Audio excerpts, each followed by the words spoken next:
everyone. Welcome to the Headmaster's Homeroom. Happy Friday. It's so great to be with you here tonight. I have a wonderful guest for you. You guys know how much I love to promote you, and I love to show you great new artists and authors. And if you're new to my show, welcome so much to the Headmaster's Homeroom. So one of the reasons we'll say a huge shout out for my wonderful producer, Scott, who got me started on this. Welcome to episode 64. But as you know, I was being interviewed for my online nationwide private school that I built. And I was just so tired of not seeing good news and seeing what our people are doing out there in our nation. And so I have been all over our nation to meet guests like you, invite guests like you, and to celebrate guests like you. So it's absolutely a wonderful pleasure to keep doing this. So I am so thankful for that. And thank you so much, everyone. I have got a shout out on Truth about a new collaboration with Rumble. So, hey, Rumble. And thank you so much. I needed a minimum amount of followers, which you guys all helped me get. So a huge thank you to you for that. Let's just hope I get chosen for this new venture. That would be so much fun. And you guys know my favorite platform that I'm streaming on is Rumble. So I know I'm on Facebook. And by the way, I'm on my actual school Facebook tonight for the first time too. So you can check that out as well. But we're on Twitter and DLive and YouTube and Odyssey. But you know, I love my home here at Rumble. And I am so thankful for all of you who gave me a shout out and a follow. That means the world to me. I don't know how many people tell you that, but I had huge thank yous going out. So you guys can definitely find me. My home is on Truth, although I am on Twitter and Facebook. But I love my Truth Social. I love my groups. You know, it's just one of the greatest things that's going on in Truth Social. And I'll tell you what, every single morning, I wake up and I have a artistic group called the Artist Corner. It makes me so excited because between me and my co-moderator, when I asked to help me, thank you, Ray, is we get to choose and highlight one of you every single day. And then depending on how many likes and shares and comments and stuff you guys put into those, we have an Artist of the Week that we will talk about later. But the gentleman I have on tonight has been an Artist of the Week. And he is just absolutely phenomenal. So like I said, if you want to come onto the show, guys, this is the place for you because I'm really grateful to help promote you. You know, we've got Christmas coming around, and what a great way to do that is support each other versus supporting big box or China, or no offense to Amazon, but you know, I love homemade gifts. I love something personal, and I love that. So this is a great way that you could give something that's really beautiful, something that's here local, or something that's made in our nation, and I am excited about that. So I am excited very much to learn as much as I can about this new artist.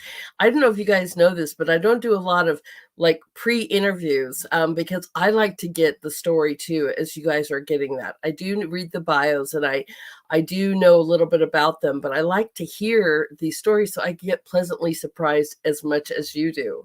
So I don't know if you guys knew that, but I get real excited to learn the same things. So, but let's get going. Welcome to the homeroom, and we have a beautiful guest. His name is Len Cicio. Len Cicio is a draftsman born in Brooklyn and currently living in Manhattan's last natural forest, Inwood Park. His interest in design patterns led him to an associate's degree at the Fashion Institute of Technology in textile design, where he worked 15 years in home furnishings in the New York City market. The subway, architecture, and abstract geometrics are his focus. His favorite mediums are color pencils, pen and ink, watercolors, and oil pastels. Oh, I love oil pastels too. He became part of a juried exhibition in the Brooklyn Waterfront Artistics Coalition. Len was commissioned by a nonprofit organization, Operation Exodus, helping teenagers from Manhattan. In 2006, he was one of the 32 artists featured in the illustrative magazine, I'm going to say this one, Anthology, led by Brooklyn illustrator Jerome Walford. Online, he was a featured artist of Curator Magazine, Artsy Shark, and Manhattan Arts International. Mostly, he recently held and had a solo exhibition at the Dyckman Farmhouse Museum and the Armin and Estelle Goldwing Gallery. Oh my gosh, in Upper Manhattan. I do know that one so well. His work is presently in private collections of New York City residents. In 2023, Elizabeth von Lehe, the chairperson of the National Society of Interior Design, chose 5 of his pieces for a brand new installation at Valley Hospital in Paramus, New Jersey. I am just slaughtering that, everyone. I am so sorry. And I'm excited because I lived in New York. And one of the reasons I chose to go to New York for grad school, besides Columbia being my husband's great-great-grandfather, Alexander, it's also a place for arts. And so that's one of the things I did enjoy about New York City. We'll ask him. I'm sure it's just changed today. But I'll tell you, there were some really wonderful things about New York. So let's welcome our guest, Len, to the show, and let's hear all about him. Hi there. Hi, Len. Good evening. You know, I didn't tell you this before. It's so funny, but for some reason, when your title was Lady Hamilton, I thought you were from England. And when I Yes. spoke to Ray, I said, what part of England is she from? And he said, she's not from England. She's like from northern, United States somewhere. And then Right. it was fun to finally see you on here and to hear your voice. But thank Well, you. what's funny, you're welcome. What's funny is I was born in Scotland.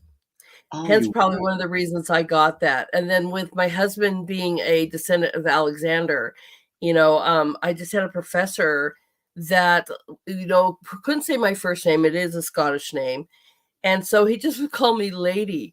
And the funniest story about that, his last name was Hazard. So if you remember that show, Dukes of Hazzard, so I would Yes, say, hello, Sir Duke, how are you? So it was a running joke. But it's really stuck with me all this time. But I'm not necessarily from England, but I was born in okay. Scotland. Okay. I understand. Great. Yes. So I'll just give you a little bit. I mean, Love I it. basically started when I was I guess 6 or 7 years old, and I used to draw the Pluto and Disney things. And my mom was my biggest promoter. My mom was she was so wonderful and encouraging, but she was a fierce Sicilian woman. You didn't mess around with her. And I remember when I wanted to get into my high school art class, they told her in high school, "Oh, it's all filled up. We can't get him in." And my mother was like, "Oh no, you have to get him in. He is wonderful. He is a great artist." My mom got me in the class, and that's when I started to really paint with oils and acrylic, and it was just so much fun. And I had a mentor, a teacher that she wanted to help me, and she'd advised me to go into textile design.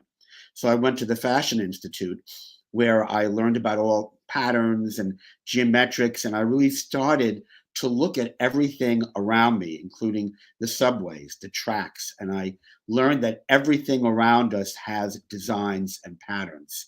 Even if you sit down at a table and there's the Yes. plates and there's a pattern all around us. So it started to train my mind to think of where is the pattern, where is the design. And I worked in the home furnishing and apparel industry, like I said, for about 15 years.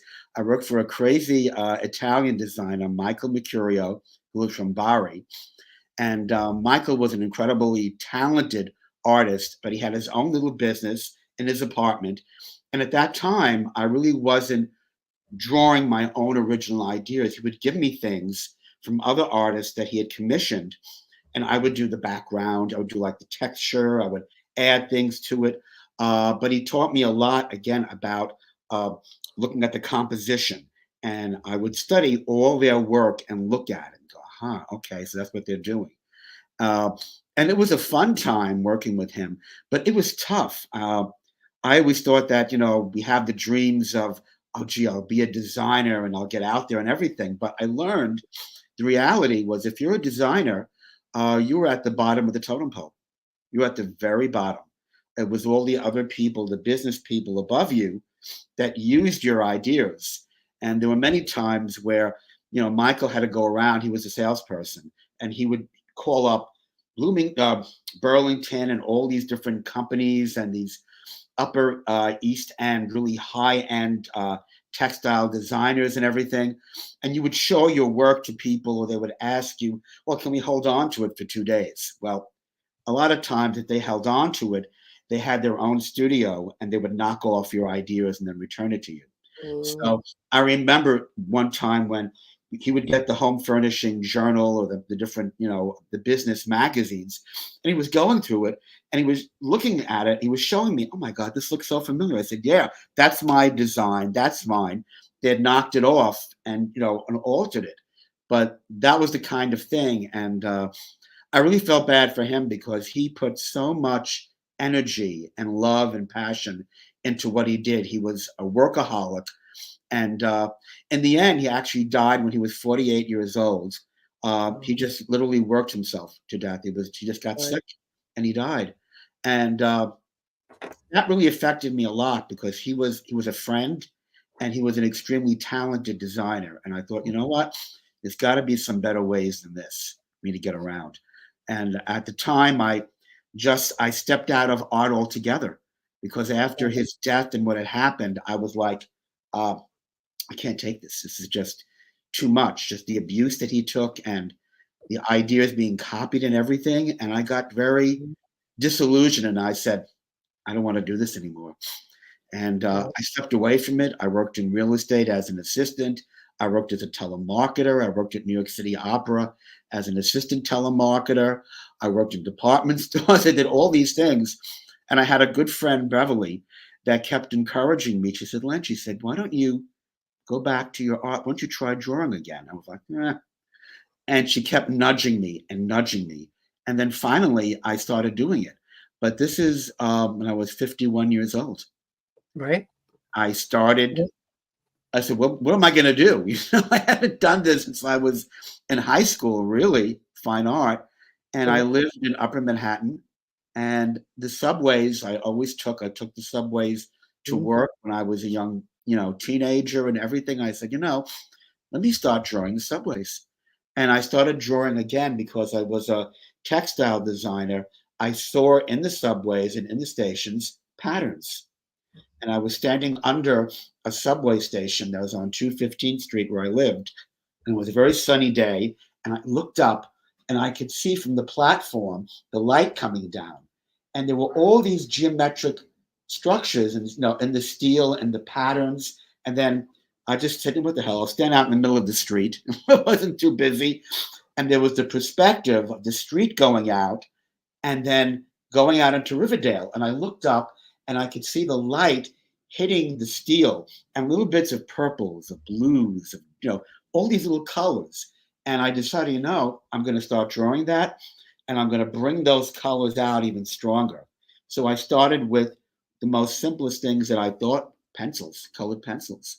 And I started developing and I started working that. And at the same time, I was working in real estate.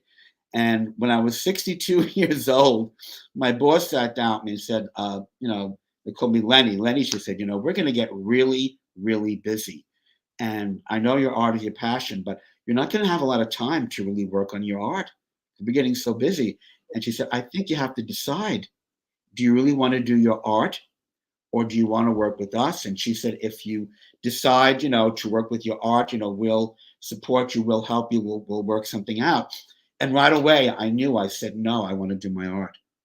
I don't want to work as a salesperson because who I am is an artist. That's me. That's who I am.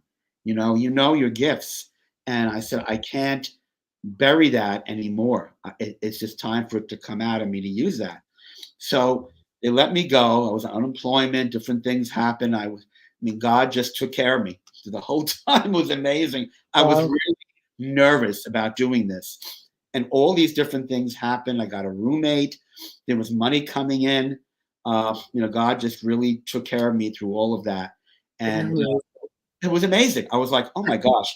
And I really felt like God kicked me out of there because I'd wanted to leave about 10 years before. I thought about it seriously. But what happens is I think our human nature is that even when things are difficult and things are hard, if you're used to that, I'll take the hardness, I'll take what's difficult instead of stepping out and seeing, what I can do and what's out there. So I was more comfortable with what was difficult and what was harder for Right. me until I got kicked out. And I said, okay, now I have to do it. And I discovered a company that changed my life. It's called Art Storefronts. And they're a marketing company for artists and photographers, and they teach you how to market. They developed my website, got it all together. They showed me how on my website, people could click on for the artwork, but not just originals and prints. And I think the past 10 years, art has changed a lot business-wise, because I know older artists than me that would say, well, you want to do your originals and you want to do your prints. And if you do anything less than that, it's like schlotsy. It's not, you want to do tote bags or calendars or T-shirts or things. But I learned from Art Storefronts that there are three markets. There is that upper higher end that will buy those expensive originals, and those people that have larger apartments with larger walls. And then there's a medium market that might not, buy a $10,000 or $8,000 piece, but they'll buy something for, $400, $500, or they'll buy a print. A lot of those upper end people don't want a print; they want the original. They want that. Yes. Fine. But other people that can afford that will buy a print, and they have options for a 9x12 or something a lot larger.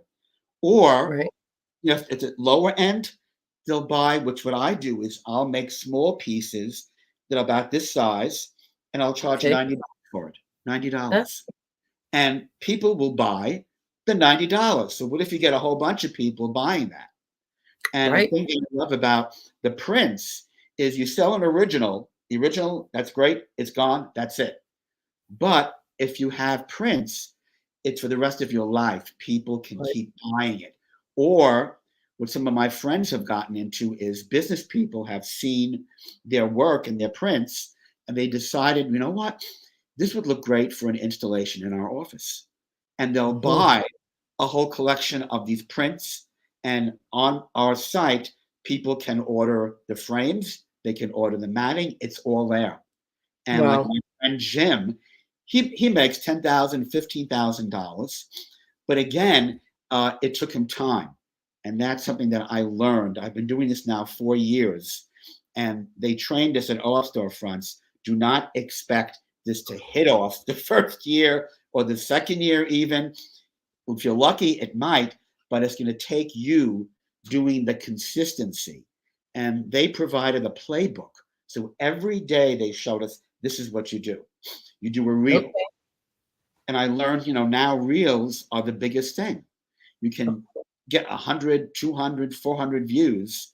Meanwhile, with the algorithms on Facebook and Instagram, if you just do a post, you might have 1,000 followers or 1,500 people, and they'll show it to 23 people. Right. That's the reality. But the reels, they'll go on to a lot of people. So I learned, okay, I got to do a reel, so I got to go live. And I just sat down and I said, I'm going to do it. And I wrote a little script. And then as I got comfortable and just being myself and expressing myself, I just talked like I'm talking to you here. And then, one of the greatest things that happened was in the group, I met two friends. I met a lady from Austin, Texas, who was a wonderful watercolor artist. And she used to be a graphic design director. And I met this other guy that's in Manhattan, this older guy. And Ben and I hooked up, and he was a photographer, but he also was with Art Storefronts. So we took the playbook, and the three of us would collaborate and say, okay, what do you see here? What can we do here? How can we make this more personal to my niche? And that changed everything with being able to connect with other people. Right. And I think that's an important thing as an artist. Do not be afraid and think, oh my God, if I connect with this person, they're going to knock me off. They're my competition. We connected, and I just grew so much faster learning about the business and learning about my people and my niche and what I needed to do. So It was Awesome. exciting. It's what this I became really excited and passionate about selling my art, and just posting every day, the Facebook business page, the personal business page, the Instagram, the Truth Social that we're on, and then I connected with two Facebook community groups that are Okay. specifically in Manhattan, and I do a lot of Manhattan artwork. So I started posting my artwork on these sites and doing them with just the artwork or showing it staged. That's the other thing I learned. I joined a company called Canvy, Canvy, and I pay $15 a month, but they have all the selections for all the staging. And it's really important because some people cannot visualize. They can't Right. see. They look at your art and go, all right, that's nice. But if you have it staged and you show it in the bedroom, you show it in the living room, it really helps them to visualize, oh, this would look great in my den. This would look great in my office. So I started doing that. Then with these people, like with Ben has a Jewish background. He's Jewish. I'm Italian. So we started a little a little reel group. We called it a matzo ball and a meatball in Manhattan because I'm Nice. Italian. He's Jewish. Right. So we started like going out to the park or out his garden, and he would show his work.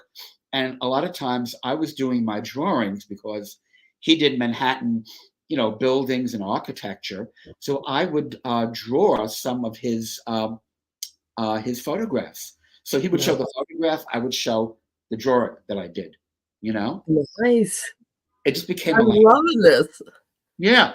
And then I met in my church, I met a guy, Greg, who had his own little real estate business. And he knew I was an artist. And he asked me when, he said, I have this building and this building, and I want to do postcards. And I'd like to send the postcards out to advertise for a new exclusive.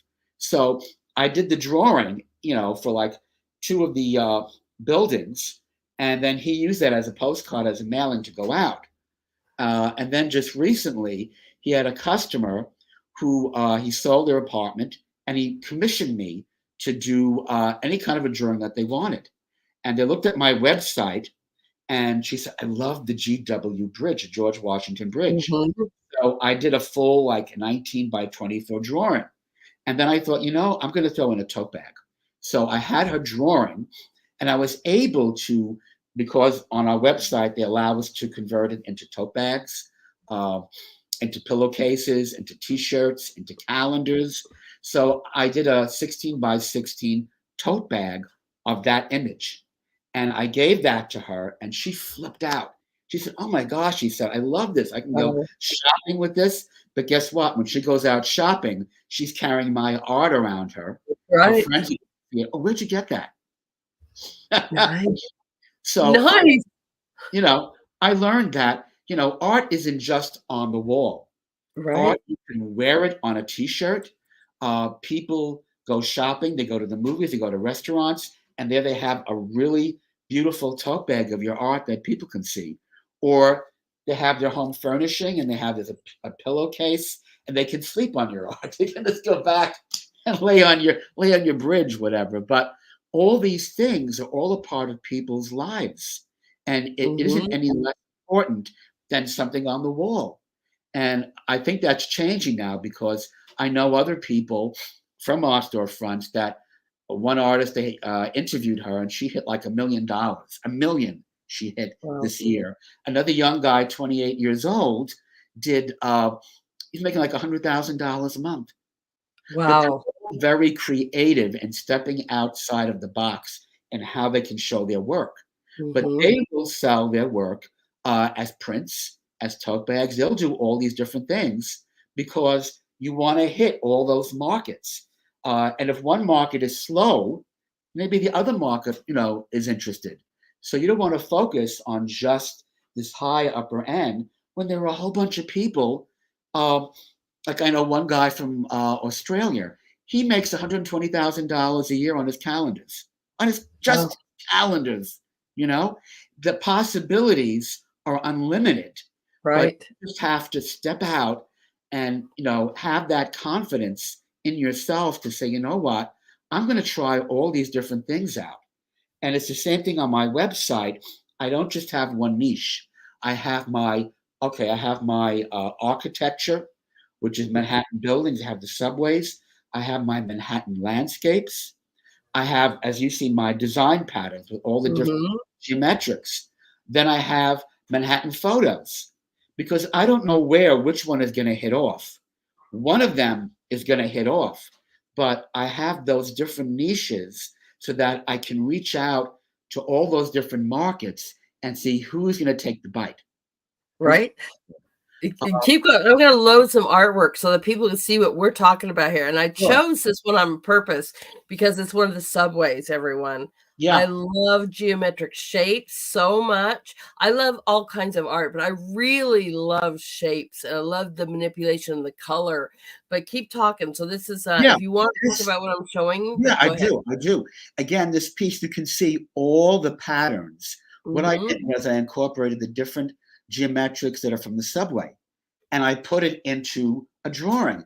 And I posted this. One of the groups that I belong to is it's called New York Railroads, Subways, and Trolleys, past and present, with 104,000 members. So all these people, they're posting the photos from the subway and different things. I post my art, and I give a little story about it. This has gotten, I think it's up to 150 views and so many comments from people who love the subways. And you know what? I've had a few people ask me, well, do you have any prints of any artwork? I said, yes. This is my email if you're interested. Now, I haven't gotten any bites yet. I just started this about 2 months ago. But guess what? If I keep posting this, 104,000 members, I will get some people that will buy this eventually. But again, it's my whole background with textile design. Otherwise, I wouldn't have thought of this. And I put it like into a kind of a pop art, thing. But people love it. They love it. I do. In fact, one of the things I teach at my school is Zentangle. Have you ever heard of that? What is it called again? Zentangle. It's similar to this, but you take a piece of paper and you can do anything, but you take and you fill in the letter you're writing, or you can start with flowers, but everything is filled in with all different kinds of shapes and geometric, ways about it.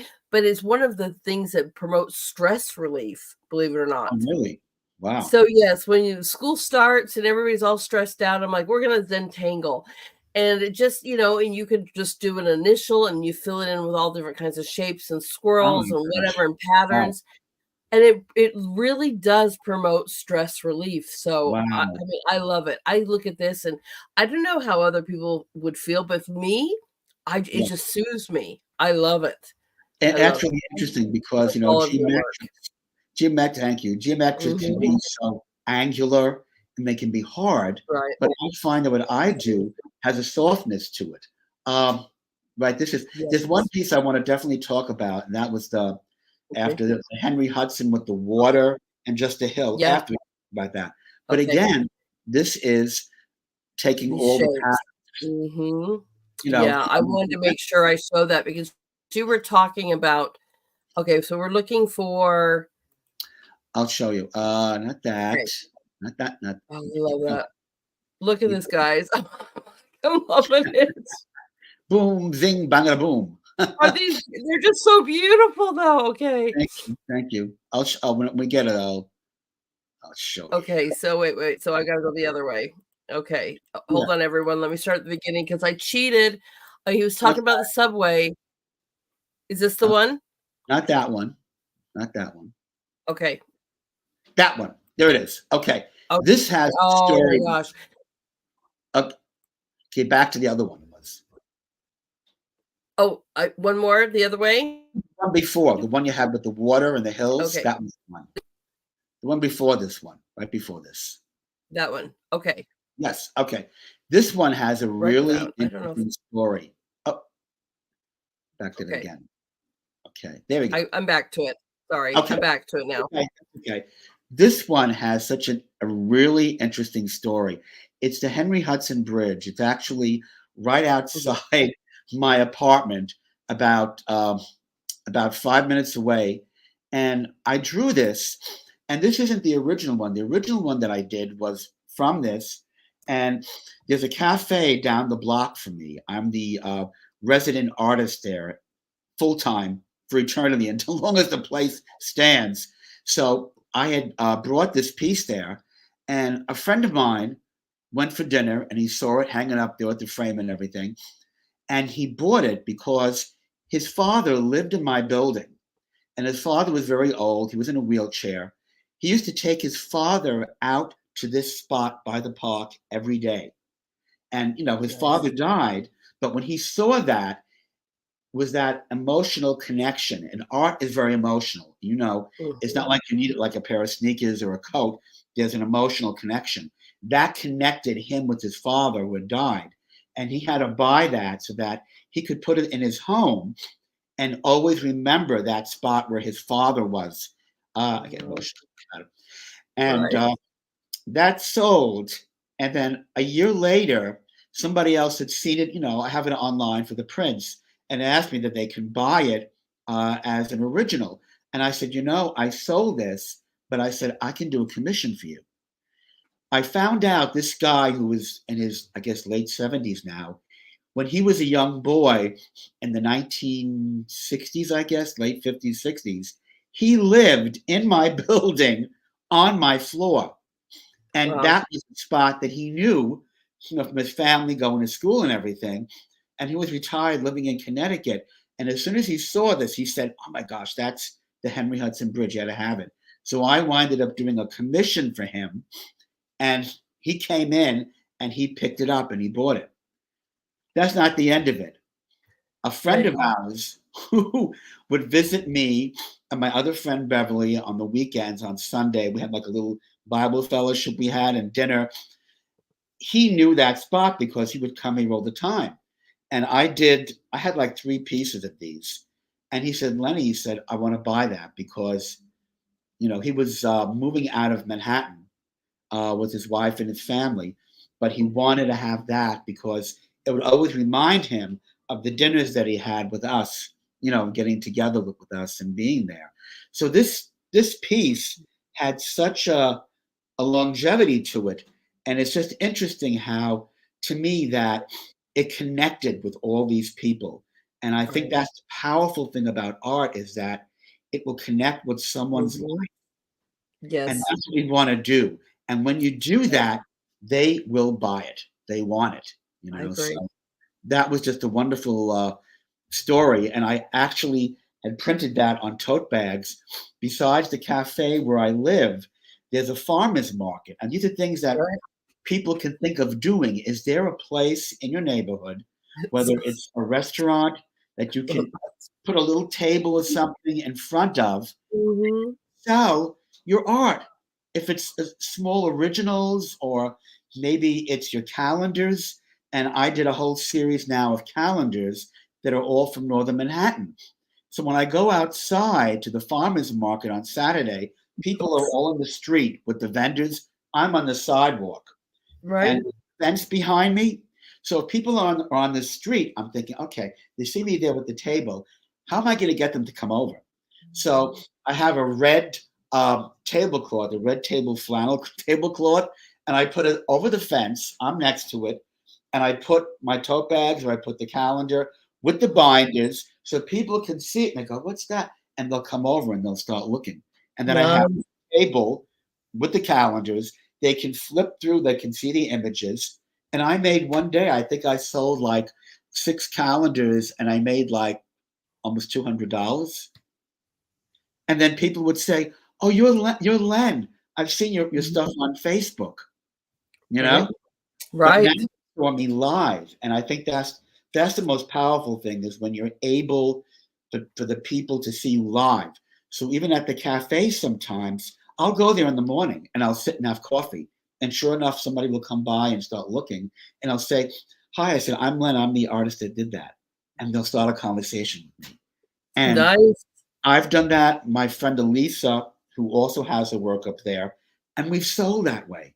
People is, oh my gosh, I'll buy that now, whatever. So I'm learning about all these different avenues. There's so many different ways of you promoting yourself in a friendly, non-aggressive, like really not a salesy way, but just a very personal way of meeting people and just being yourself and telling them your story. Right. People love stories.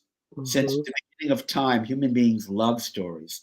And when you can connect people with your story, as you're doing with me here, and I'm telling you the story about this, that's what it's all about. It's about Right. us as artists being storytellers. That's right. Right. We're historians, we're storytellers. I mean, a lot of my art personally is keeping history, maybe not always the best history, but just I like to change it. I want to document these events that have happened throughout the last few Right. decades and so forth. But I do other art, but I'm literally taking notes over here. So if you see me writing stuff down, because I'm like, I love your idea of putting these things on tote bags and going to a farmer's market and selling your art. I mean, I've gone there with my art, but I've never thought about making a calendar or a tote bag or whatever and literally having it right there to just sell, And you know what's you great know? about the calendars, Lady Hamilton, is that when people tell me, like, I'm selling as an individual artist, and they'll Right. say, some people, now most people are fine. I'll charge $35, and it's a big wall calendar, 12 by 17 or whatever. Okay. And sometimes it gets one say, well, isn't that a little expensive? And I'll say, you know what? I said, I'm an individual artist. And I said, I have to really pay for the shipping costs. I have to pay for the printer. Uh, but I'll say the good thing about my calendar, because it is large and the image is large enough, I said, when the year is up, you can cut those images out and you can use them. I put a little frame or a little matting. You can put them in your apartment or give them as gifts. And people do that. And I'll say that and they go, Yes. oh, wow, they'll go. So it's only 35, you're getting $35 for 12 pieces like that. So Mm-hmm. you just gotta think about, what can I say to people? How can I help them understand? But they will buy the calendars because they'll spend $35. Mhm. Maybe they can't spend $200 or 250. Right. But then I have the calendar displayed on my website. So people can order it from that for the whole year. Awesome. And everyone, just so you know, not only in the description, but in the permanent chat below, I always put the ways you can find my guests, their websites, their social media handles, and everything, so that you can find and reach out. And he'll tell us what those are as well. So in the show, Sure, but sure. I agree. I agree, and I'm really interested. I'm gonna find out more because I like this idea. I've never heard of art storefronts, Oh, and they're great. I am really interested because, again, there's some of my pieces that I get aren't going to go in somebody's home, especially the one I did on rape culture. That was more of Yeah. a piece to document child trafficking. And I Mhm. used that. I mean, when I was in New York, I was headlining at the International Human Rights Festival, right? Oh, And I wow. was on their brochures and everything. It was for something like that. But you're Wow. not, but I have other art that I need to post. But it's little things, everyone, and being able to have these different prints or be able to, Right, branch out right. into different things and make it affordable for all different levels. I That's right. love this. And you know what's really cool about it is that, what was I gonna say when I'm in my head was thinking about the art. Um, It'll come back to me, but Okay. I'll tell you this piece right now, it was all in pastel, and it's right across the street from where I live. And, I was gonna say, it reminds me of Morningside Park. well, it's on 214th Street down the hill, from Okay. where I live right now. Uh, Right. but again, I'll post that on the Facebook groups, and people go, "Oh, wow," and they'll remember it was the children's playground or whatever. Right. So it relates, it connects to people. And I know what I wanted to say to you now. Okay. That was that the only time I really do my sales is this time right now, starting in October. It's what they call the fourth quarter. And the Okay. fourth quarter is the biggest time when artists really sell. But the whole rest of the year, what they've taught us to do at art storefronts is to romance people. So we show works in progress, Okay. even personal things like I'll show what I made for dinner, and this was my Italian meal or whatever, or the different colors that are in the food, how I use those colors in my art or whatever.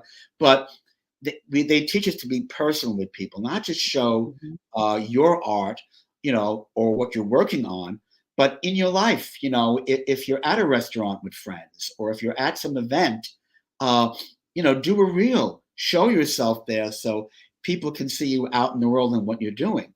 But Right. this is the time right now where I'm really selling. Like Right. last week was Amazon's Prime Sale Day. It's the Okay. biggest sale they do for 3 days. I think it was Tuesday, Wednesday, and Thursday. So what our storefronts did was they did an artist Prime Day, and we started on Monday. And then they had a whole program of us for the email, what to say in our emails, and what to post on Facebook and everything, and the reels. And I made $1,050. I sold 4 originals Wow. to someone in Texas who used to live in the Mhm. area, but they moved away. And that's the other thing that I love about being, finding Facebook community groups that relate to what you do, is they have members there, and not all the members are living in the area. A lot of them have moved away. So when you post things, that's their memories of their home. And Right. this guy ordered 2 originals because he remembered when he lived here and he was single, Mhm. what those places were. So Right. I sent it to him in a roll, and I sent it, USPS, and hopefully today he got it. He told me, let me know. But those are all the different things. Beautiful. It's not so salesy as being personal with people, you know. Right. So when I share And my work in my sales, this is my work I did. This is my autumn collection. This is right. this place. It's the Henry Hudson. I do my walks around the park here, and this is my drawing. So I relate it to a personal. I don't just say, Mhm. "Here's my drawing. It's $25 for 12 by 16, whatever." I Right. talk about the piece and how it relates to me, how it's personal to me. And then I say, you can get this. This is my link. You can get it as a print or whatever. If you have any questions, let me know. But I have a 25% discount with this code up until Mhm. this time. And I'll say that after, Right. after I Right. the piece. So there's But different ways you can come across to people that are very natural. And I always think of it as, if I have my best friend or my friends in my living room and we're having dinner, how would I talk to them about my art? thank you. That's how I'll talk That's to what you. I was gonna mention. Mhm. It's that personal. Right. And Right. people hear that. They They don't wanna snob, they don't wanna just sit there and most people aren't rich and you could just say, "Here's half a million," and, whatever, and they want right, somebody who's approachable. exactly, exactly. Nice. So I try to be as, just I love it. your personality, because no one is you. Right? You're the only you that's out there. So This is so beautiful. I don't think people realize also how vibrant oil pastels as a medium I love oil pastels. they're I do incredible. a lot of I do a lot of work in oil pastels, and especially when it comes around to Dia de los Muertos.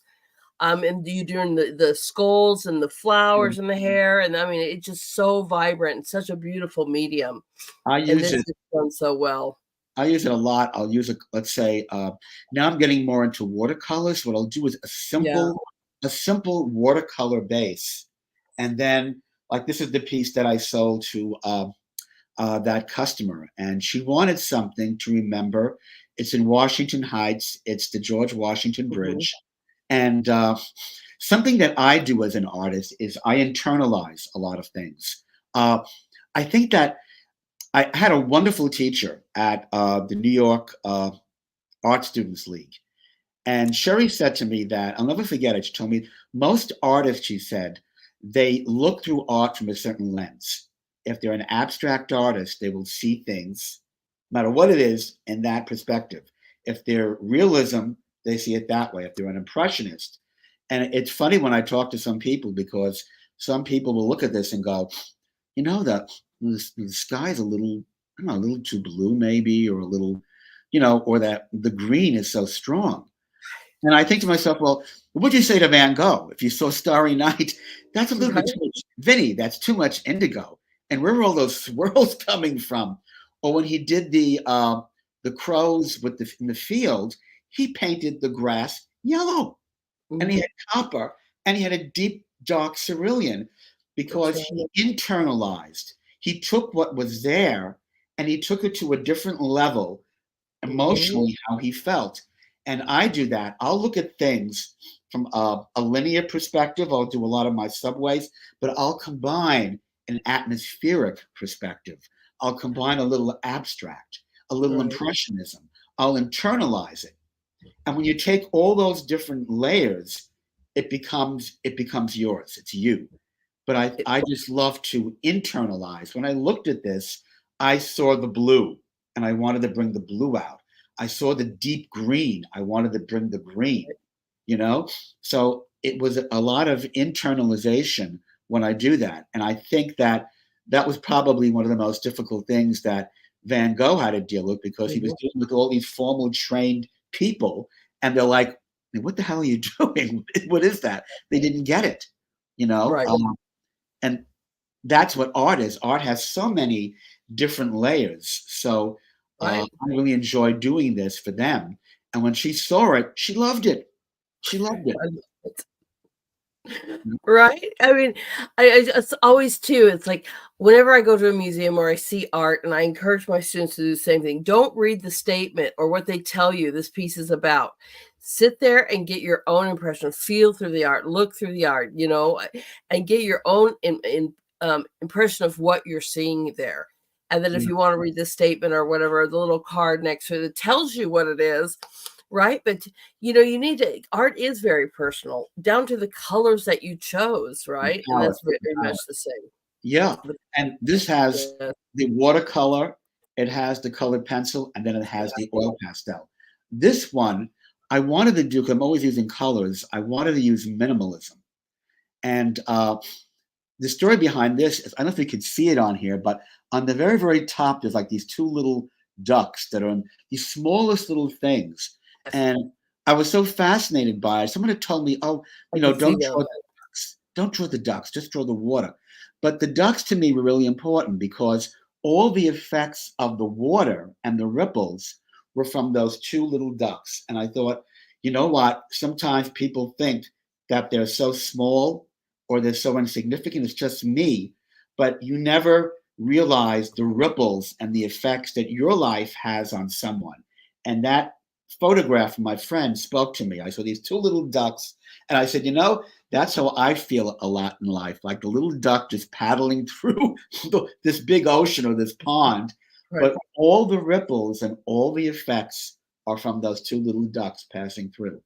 And I love that analogy. Boy, I'll tell you, that's kind of speaks to the people, you know, if you guys think that you don't make an effect in this world, what Len's saying right now, take that to your heart, because those two little ducks, look at the ripples that they are making in the water. Right. And I love this analogy. So by the way, in the chat, they're loving your arts. And so yes, they are. They're loving the colors, they're loving this. So right. But I love that analogy, everyone. So be the little ducks and make those ripples in this big world, right? Because you have a lot more effect on the world than you might think you do. Oh my gosh, individual people. Like I said with my other art that I was explaining to you, when people are sitting in the cafe and that stand up and then they'll talk to me or they'll talk to Elisa, and they'll start opening up and telling us about their life, about their stories, and they don't really know me. And I'm like, my art connected with them so powerfully that they felt comfortable enough to open up about their life and who they were. Isn't that amazing that art can do something like that? It is. It can. I mean, it's it's an easy starter, you know. It's because you make a comment about there. Oh, I feel this way, or this connects with me this way. Next, you know, you're talking about a whole life, somebody's whole life story, you know, and how is it connecting with them? Why is it connecting with them? You know, it's a really amazing thing. Yeah. And water, I love drawing water. There's something about water. I know that it's used a lot, even in scripture in the Bible. It talks about pouring out Holy Spirit. It talks about different images of water, because it takes on the form of whatever container it is. It's not restricted. Whatever vessel it is, it takes on that shape and that movement. So I'm very fascinated What did you use for water movements? What medium is that?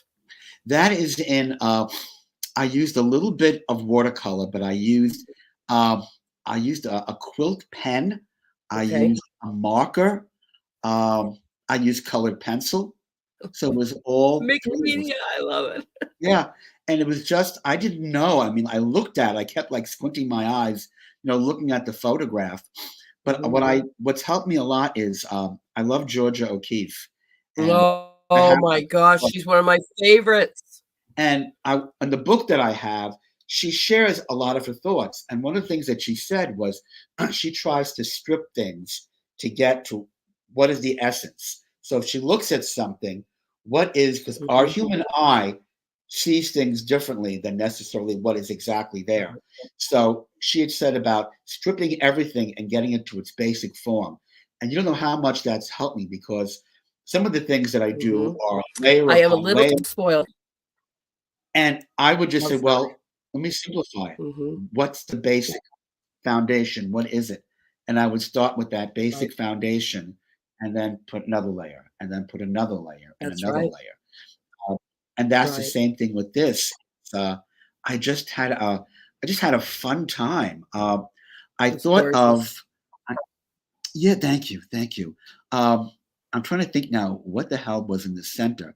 It was either a beetle or it was a snail. It was something that I saw from nature. And I took that nature, that insect, that form, and I put it in the center. And then I started taking the different designs and movement and the flow out from that. But it started with an insect. That's where I got it from. Right, because they really do have a beautiful shape. I mean, it's amazing. I was gonna tell you a little thing about O'Keeffe. So, she's Yeah. always been one of my like, somebody to inspire to, and, Yo-Yo Kusama are 2 of my absolute favorites. We're great friends, and Georgia O'Keeffe is the one that brought Yo-Yo Kusama over and inspired her to come here from Japan. But Oh, being at Teachers College, she went there. So the walls they have like a Georgia O'Keeffe wow. hallway. I was like, "Oh, I'm in heaven." That's one of the things I love Uh, about this school is walking and seeing her artwork. I was like, "Wow." I got to see it live at Yeah.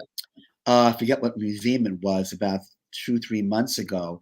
Oh, I think it was it the Whitney, I think, that we went out to Mhm. downtown, and they had a collection and they showed the process of like the early period, the middle, and the later, and even the Yes. pastels.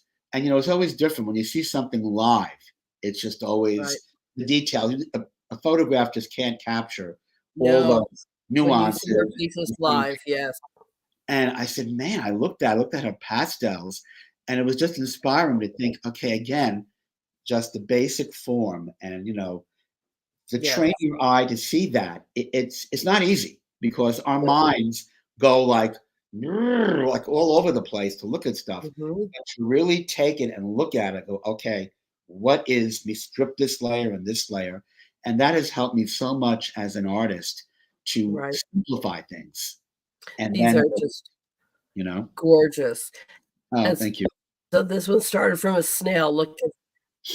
Yeah, Look at I think it was a snail. It was something, this. and I just Guys, I mean, this is not saying recipe with some tangle because you just take these shapes and you create them and you fill them in with all different kinds of patterns and it promotes stress relief. I'm like, wow. So you must have a pretty stress-free life with doing I'm doing these. pretty good. I mean, I'm very Nice. happy, I think, to be I'm glad. doing what I'm passionate about and what I love, and be out of real estate that was so stressful. Mhm. Did teach Right. me a lot. I learned a lot about business and about organization. So it was definitely a priceless time to learn, because now I'm applying a lot of those things into my business and in my art.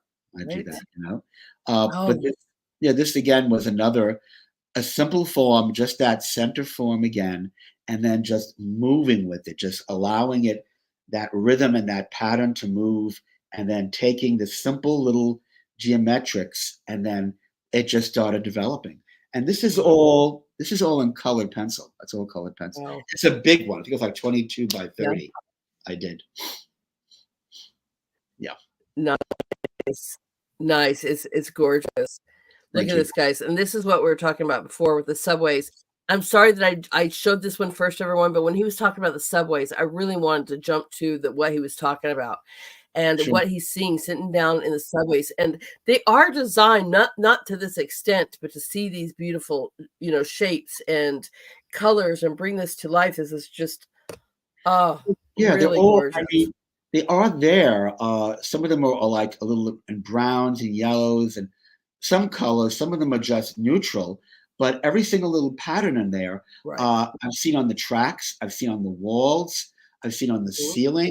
They're all there. And so let me put it like into a pop art mosaic thing, and it worked. I think it worked. Yes, it does. Yes, it does. Another one, just black and white. I mean, Black and white, but just still, simple. I say just, but it is so, I mean, it's boom. It's very, very prominent and very much, I love it too. I don't know. Sometimes people, I don't know if you guys feel that this is comfortable. I love looking at shapes like this. Some people might think it's intense, but to me, this is soothing. Well, again, it's my background in high school. I became very fascinated with Art Nouveau and illustrators like Aubrey Beardsley. It was that whole Mhm. flowing line.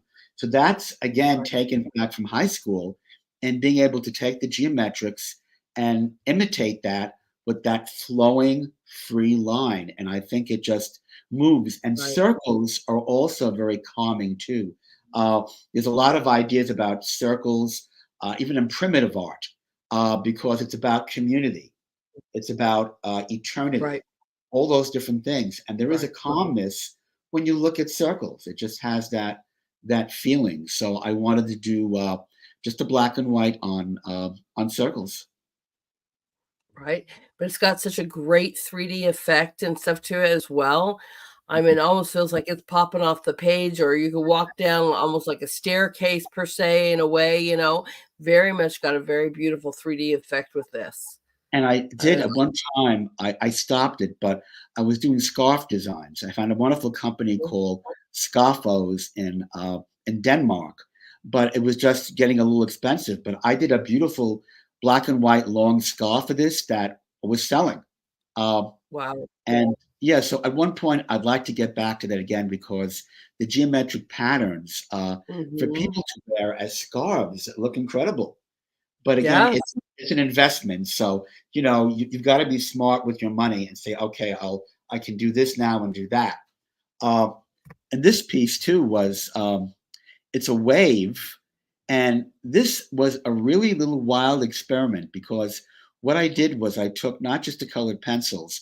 There were these other not crayons. They're called aqua stick um, pencils, and I guess you can look at them online. They're kind of hard to describe, but they're like this. I can't show it here. They're like these little pencils like this, and we can see it. Uh, but what I did was I combined these aquastick pencils. I just started drawing with them, and then I was blending it in on top of the oil pastels. Nice. And I learned that I had to put the aquastick underneath because it's Mhm. the oil pastel have to be on top so Yes, that oil. oil will be on That's top. right. I work with oils too, and when I paint, I do mixed media a lot too, and I have to do everything behind, even the pattern work, the collage work, everything that I Right. do first transfer, anything acrylic, because once you put oil on that canvas, forget it. That's it. And this That's it. pattern again, That's in right. real life, when I got the photograph from someone, the lines are there. And all Mhm. I did was I took them out and I really made them come out stronger.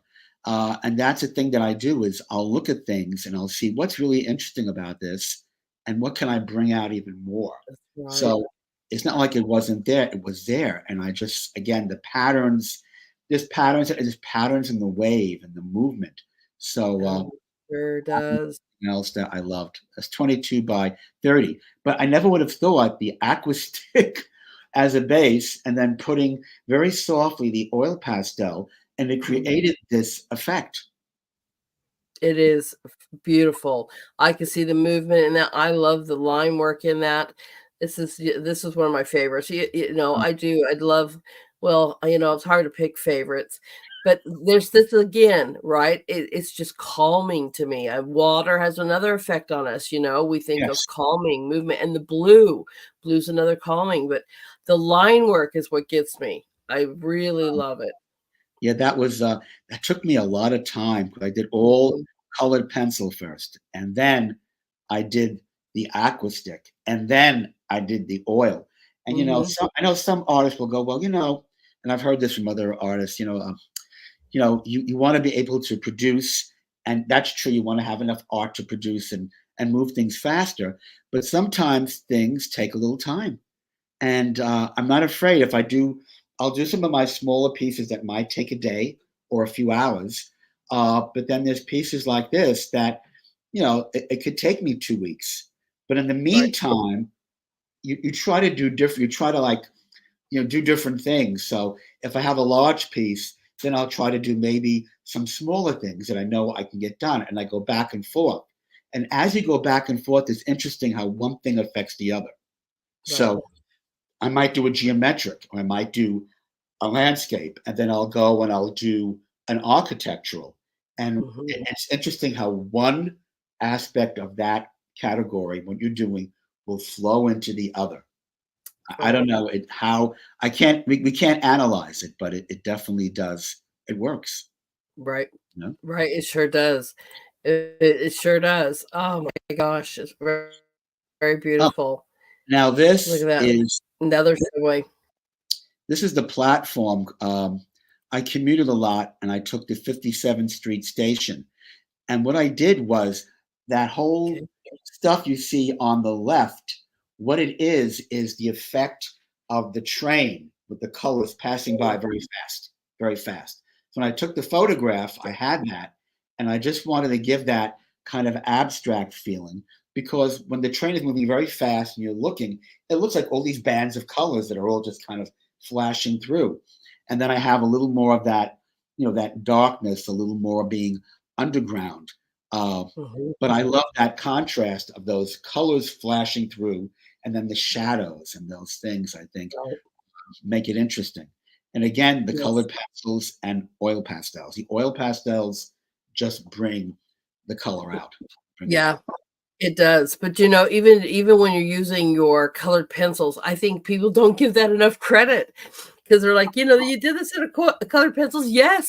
Yes, I mean, it could be that way, guys. I mean, look, the colors are just and phenomenal. It's the time and effort you're putting into it, your heart and soul that you wanna put into your piece will Yeah. come out.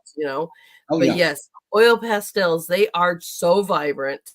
It is Yeah. amazing.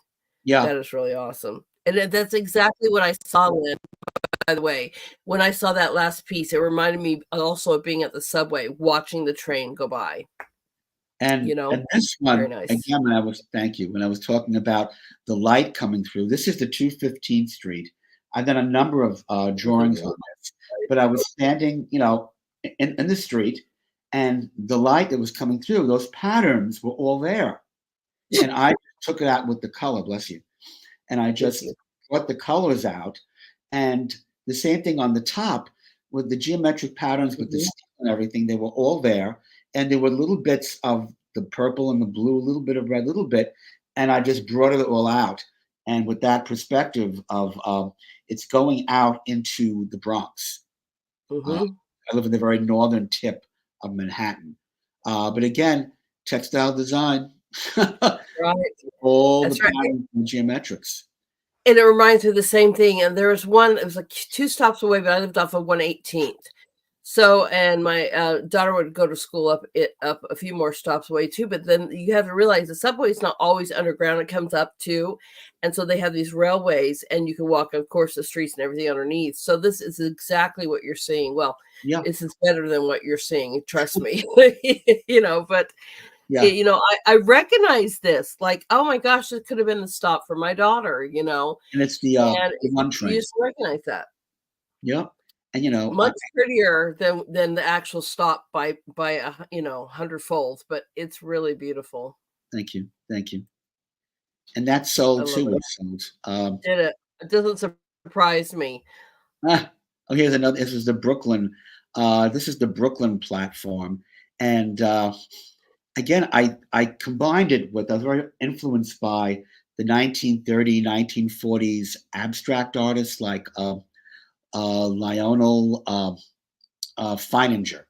Yeah. And he was a German artist and German American artist, but he did these incredible architectures that if you look on that more on the right side, that has a little red coming out of those things happening Mhm. there.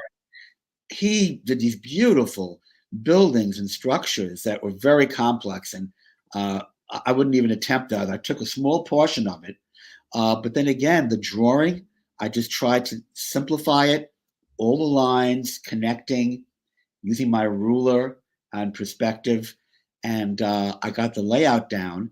And then I said, really want to liven this up. And I used a lot of the 1930s, 40s idea Yes.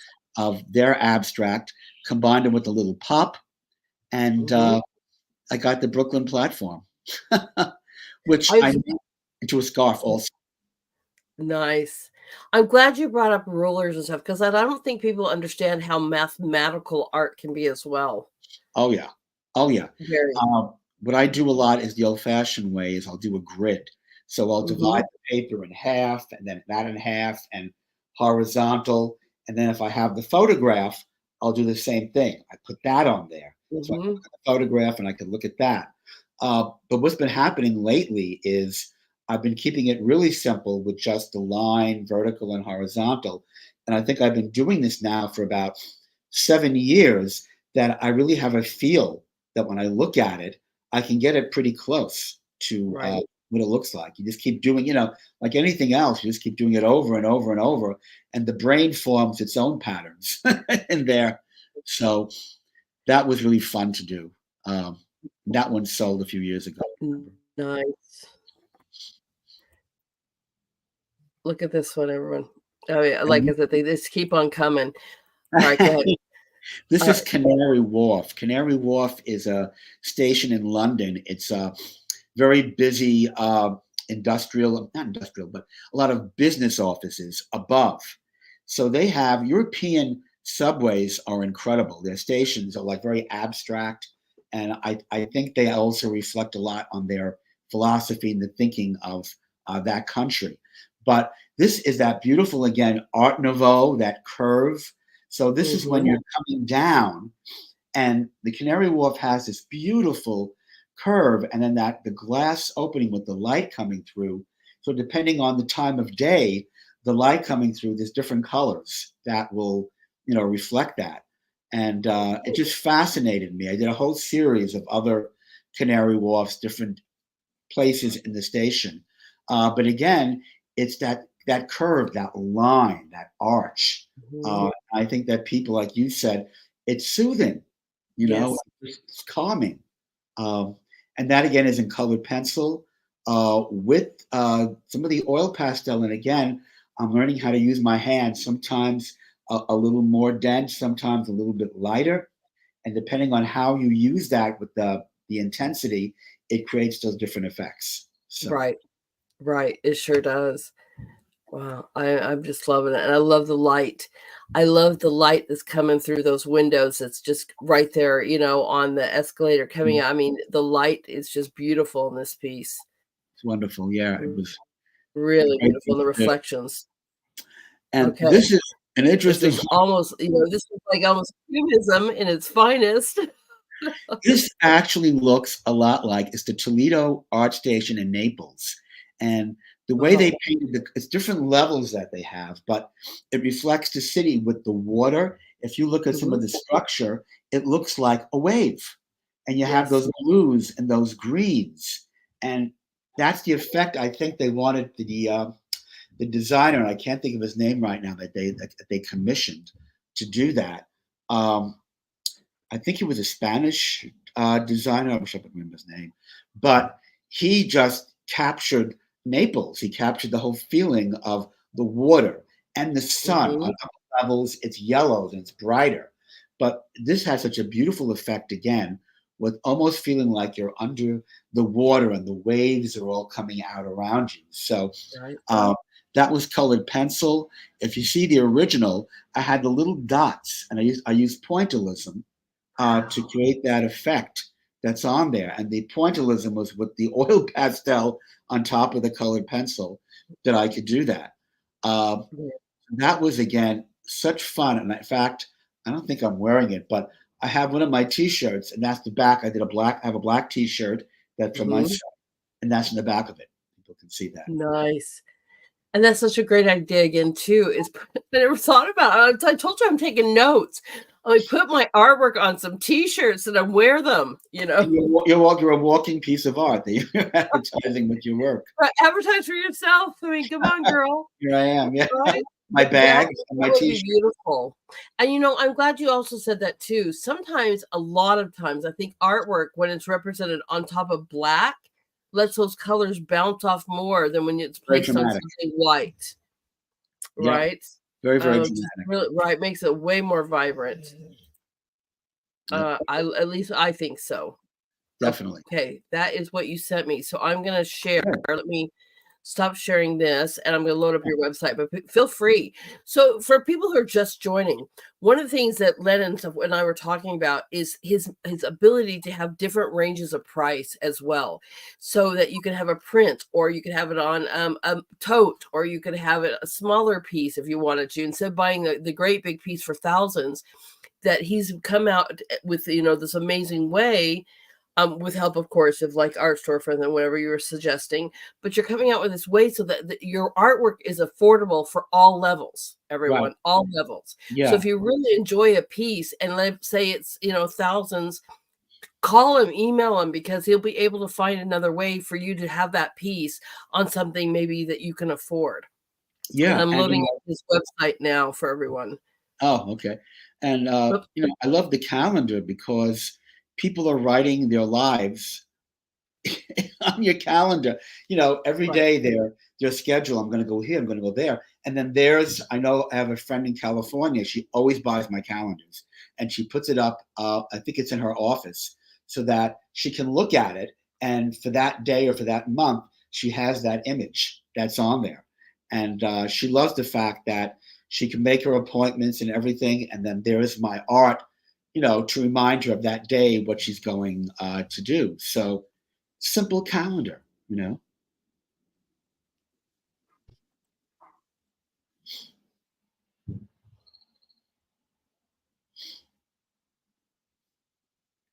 I gotta have my little vodka. Okay, sorry everyone. Okay, we're good now.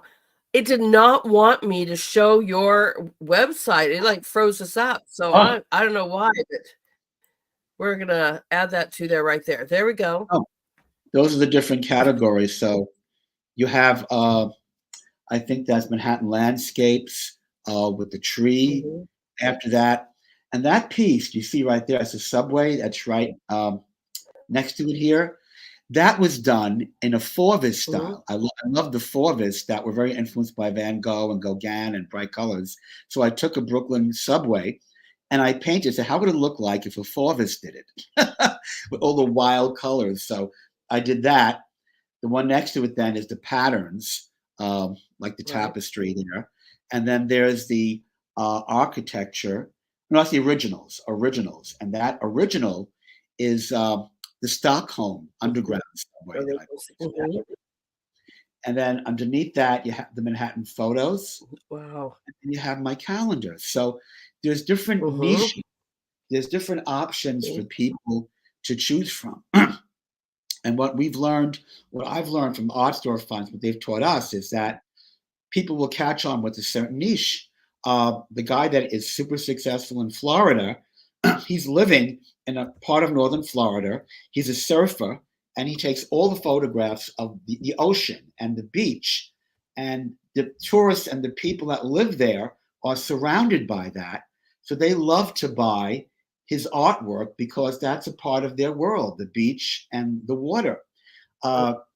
Somebody else, she's from Kansas, went to the Kansas University, and she did this abstract of their I guess the motif, whatever it is from this school, this bird, this abstract sort of thing. And she did like these 3 big paintings and they each sold for like $250,000. she's connected with the school, and then they do a whole. I guess she has a licensing for doing that design for T-shirts and different things.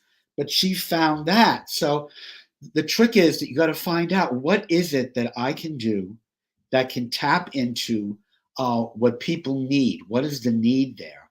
So I try all these different niches to see, are they going to pull into the Manhattan landscapes because they're living in Manhattan, or are they crazy about patterns and designs, or are they crazy about the abstracts?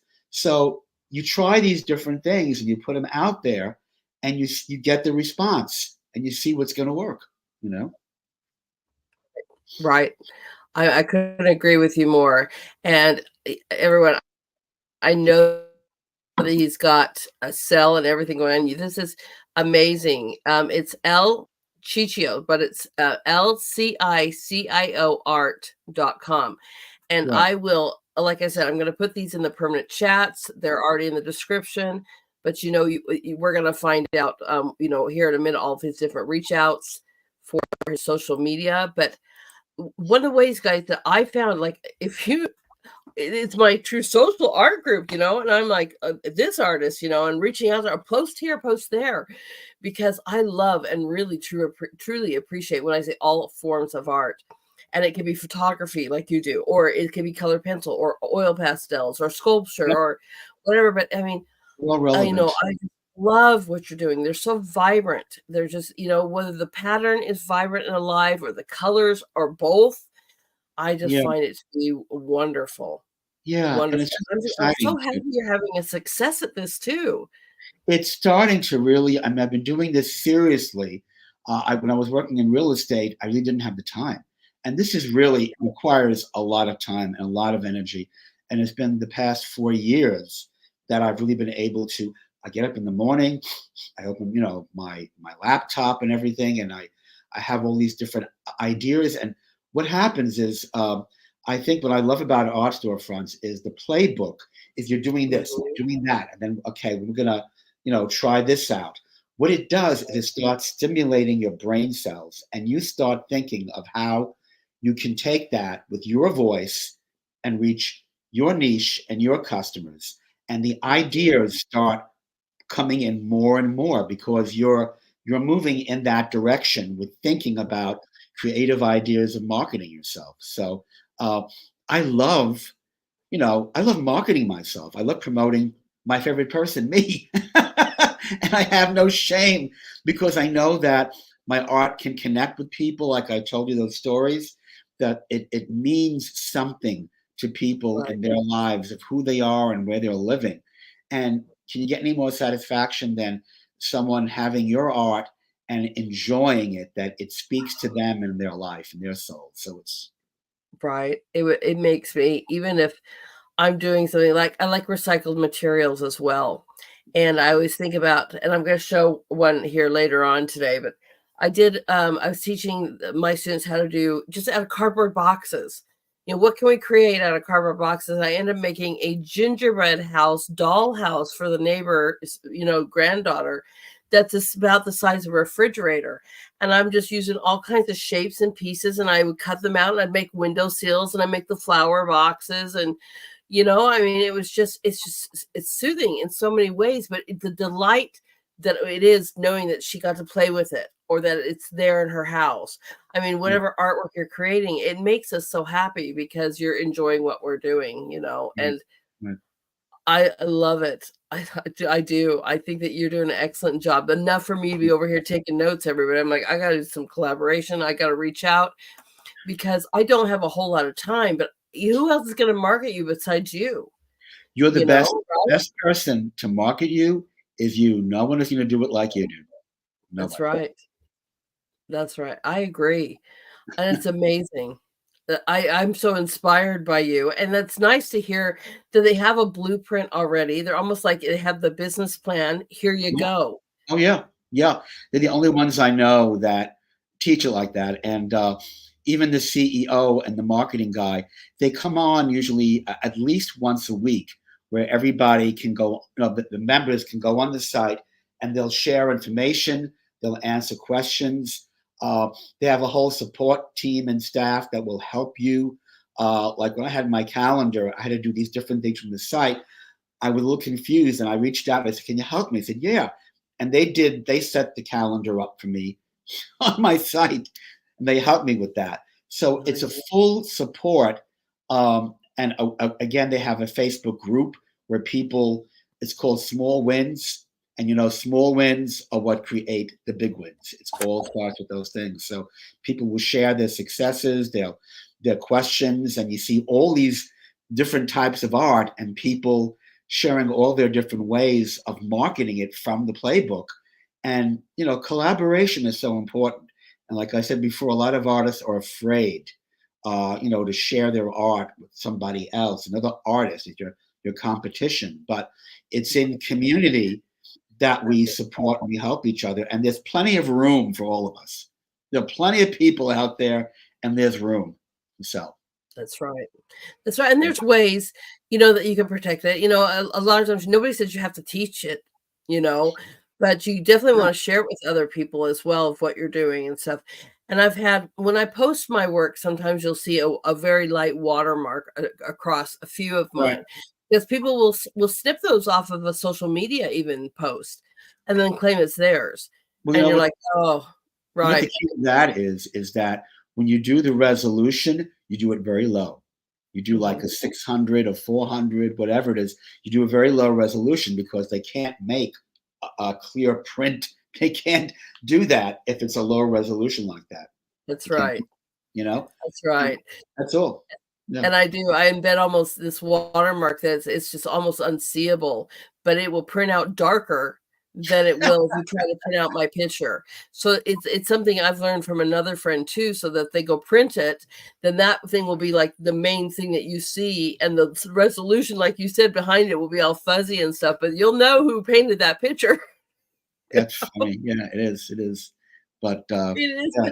I love to share with other artists because, it's not even so much about being worried too. It's you ignite a fire in each other too and inspire each other to, what, I'd like to dabble a little bit into this with my next thing.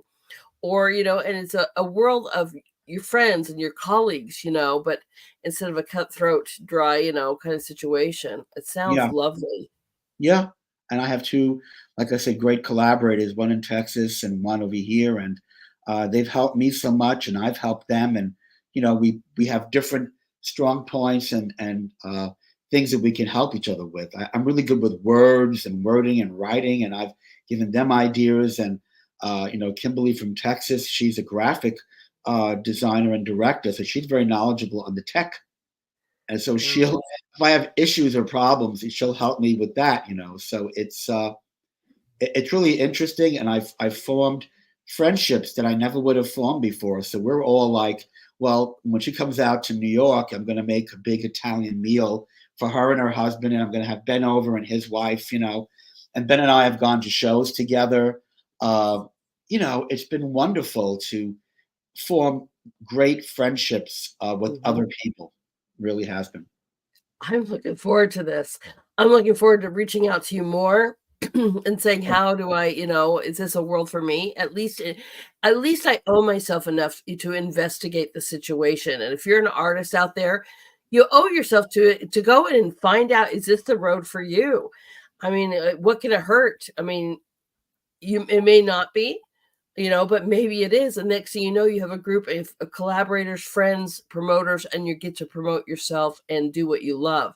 Because one thing you said also too, and I kept this the same way, when I went to school for art, I'm a double major because I didn't even believe then that I could be just the artist. We're told from the word go, you're going to be artist and what? Because they just assume that you can create art, but how are you going to support yourself? And I'm like, okay, so I went into education, or you went into whatever, right? Because you have to find a way to support yourself. Yeah. You know what? Just for a second, I have to turn down the pot. I have my lentils cooking for like 3 hours. I'll be right back. I just got a little bit. My lentils burned. No problem. I'm laughing because when we did a beginning, he's like, oh, there's no way I can talk for over an hour. We've been here an hour and a half, everyone. I love it. I love to get everyone so excited. This gives me a chance too to say, if you're an artist or you've got a business or whatever, I mean, come on. I love this. I love getting to know people. I love promoting you. I was just saying that we're joking because you're like, there's no way I can talk for an hour. And we've done well over that. So I thought it was going to be like, I figured maybe a half hour. I can tell enough. Like, what the hell am I going to say for an hour and a half? But, we get to talk about it worked. But I'm really, I'm just really appreciative of you taking the time. Oh, doing it's this. really, truly my pleasure. I think of the people in my chats and followers know how grateful I am for having this platform. Because again, I mean, being interviewed for my school was lovely. And I appreciate everyone who's ever had me on for that. But I just got so sick of hearing, especially on the news, get up and do something in your community. And then never showing anybody who's doing stuff in their communities. Now, are we all running for office? No. But we're all starting businesses, or we have little things that we're doing, or we're artists, or we're whatever. Especially artists have a voice, Right. and some are political, some are not, but there are so many things that people are doing here that we can support each other. Yeah. That And maybe people we can need get it. rid of this big box, mess. And I just think right now, especially with the times that we're in, people need, I was talking to my friend Kimberly from Texas about that. She said, people need artwork. They need art to inspire and to encourage them and to make them feel good about their lives, to not be fearful, Right. but to Right. enjoy life around them and other people. And, art is such a powerful force. It just inspires, it encourages, it does just so much good for us. It's very That's healing. right. It's very healing too. That's right. I call this social media cleanse. When we go and post like the artist of the day, even, it's just something to because you're seeing so much, negativity in front of you. And every once in a while you see this beautiful piece of art or photo, whatever the medium is, everyone. When I say art, there's 31 or more different mediums, okay? Yeah. So when you see something, you're like, oh, that's a beautiful painting or that's a beautiful picture. All of a sudden you just stop and you just breathe and you get to enjoy, cleanse the palate. Yeah. And I love this group. And it's growing so fast. I'm Oh, so it's great. excited. It should. It's really, it's wonderful. I think what you're doing and how you're allowing artists to come on here and do this these days. Where it's so hard. It's so hard to. That's what I was saying to other people who come on too. I go, man, I would kill for free marketing like this. Do you know how expensive it is to have a show where somebody's coming on here, or to pay for? I've looked at marketing just for my school or for my artwork, and they want anywhere from like $3,000 to $10,000 a month. Wow. You're like, what? So to have this, like I said, thank you, God, because I get to be a service to you guys and say, how can I help? And I mean that. I really do. I think that most people are learning about me, but that's my heart. I absolutely believe in service. It's wonderful. Everyone, I can tell you straight up right now, you can find them in my group, Artist Corner at True Social. I love what True Social has done with the groups thing. It just really changed the whole environment. And it's not that, it's not, if you wanted your political and your news and stuff, it's all there. It's on every social media, right? Yeah. But these groups give us a chance to get to know each other, to collaborate together, to highlight each other, to promote each other, and I am loving it.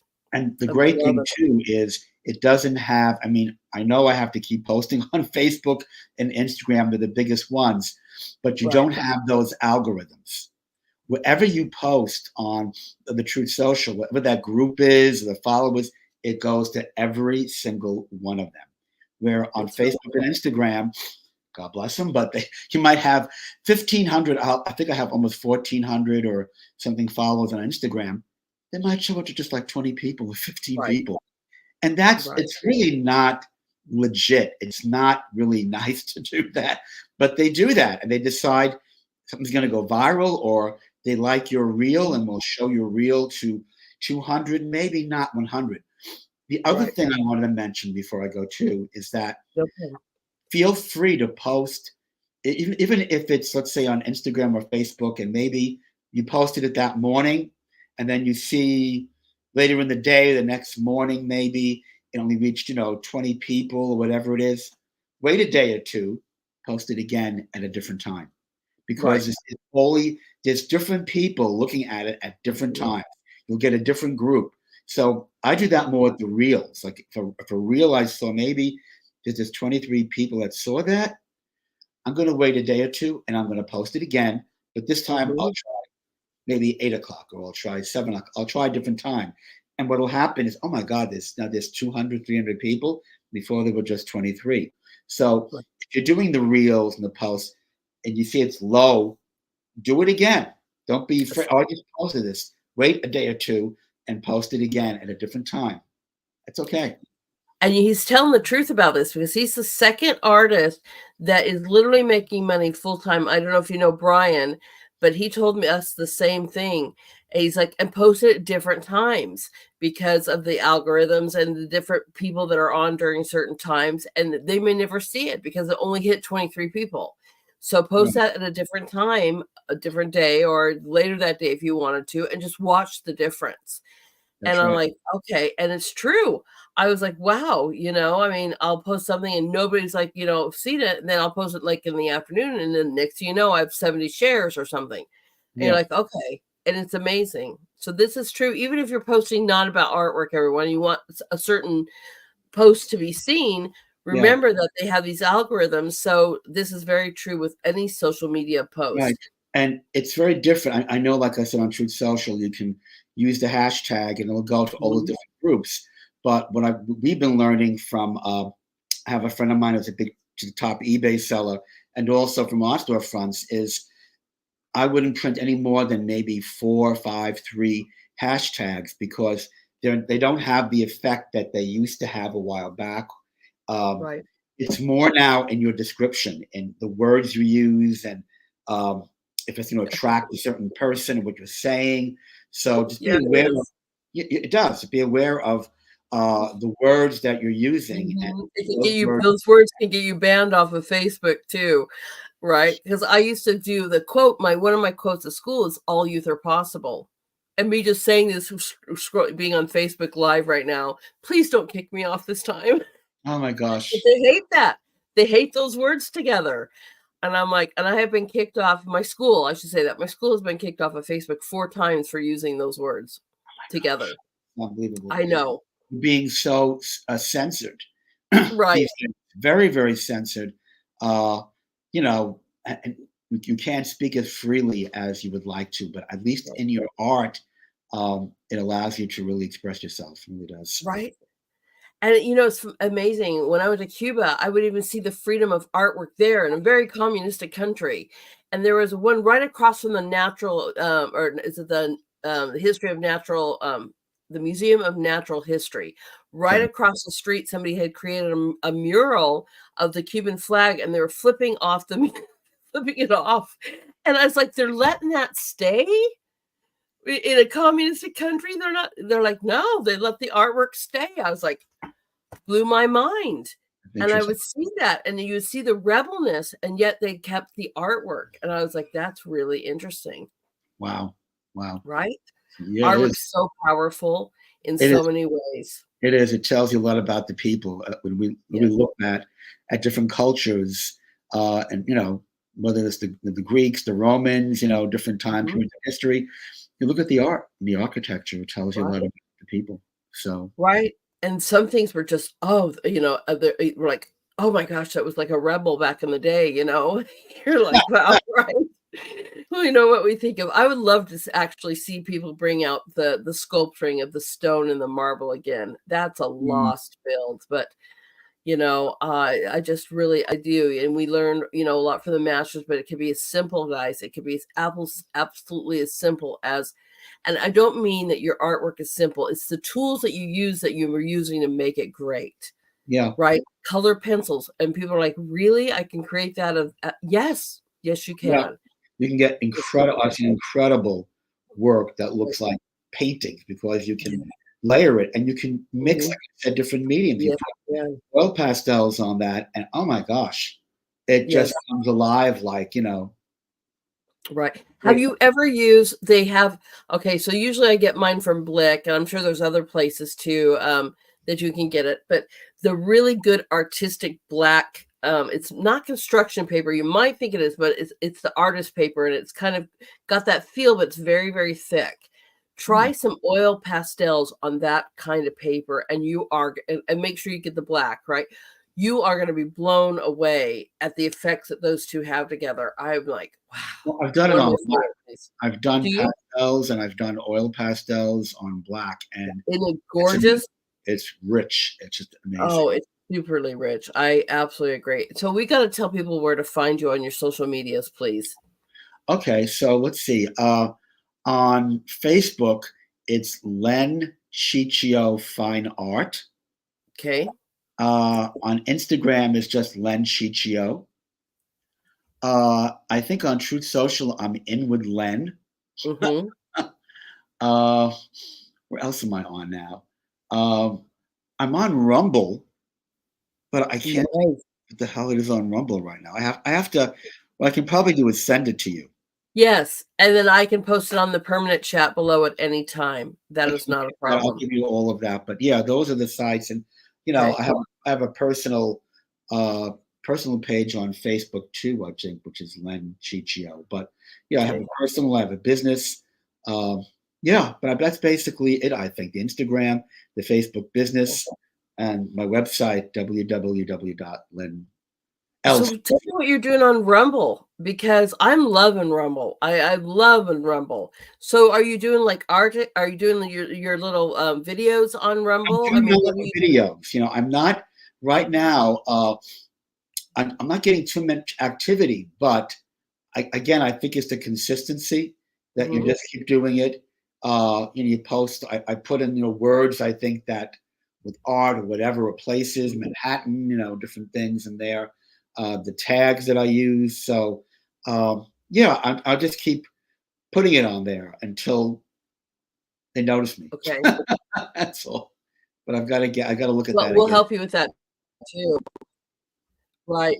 Once you let me know that, I will make sure not only do I include that here for you guys to all follow, but I will share that on True Social as well, because it is about promoting each other. Everyone, one of my main goals is we are not alone, and we are such a great community together, and we've got to start finding a way to support each other. That's how we're going to thrive in this country, is literally supporting each other. Yeah. And I love personalized gifts. You can go to a Walmart and get whatever you want to, but it's not going to be like this personalized piece of art, or that personalized t-shirt that's made, or whatever, it's just even not. It's not. Right. They can't get it at Targets. They can't get it anywhere. So even though it is a tote bag or a calendar, it's unique. I know for what I'm doing, nobody else is going to get it except for me. And that makes it unique. That makes it special. Right. That's right. And again, you're supporting somebody in our country that's trying to thrive here. And we need to do that. We really need to do that. And I love that. And by the way, I love something homemade or personalized like this way more than something that's they did mass marketing on at a Walmart or Amazon or whatever. Again, anybody could buy that, but when it comes from the heart, that means somebody looked at that, thought of me, and chose that or made that. Exactly. So even though I think it's November the 10th, I have in the cafe down the block, Elise says, the artist and I, we're doing like a reception. We're going to have a lot of new work.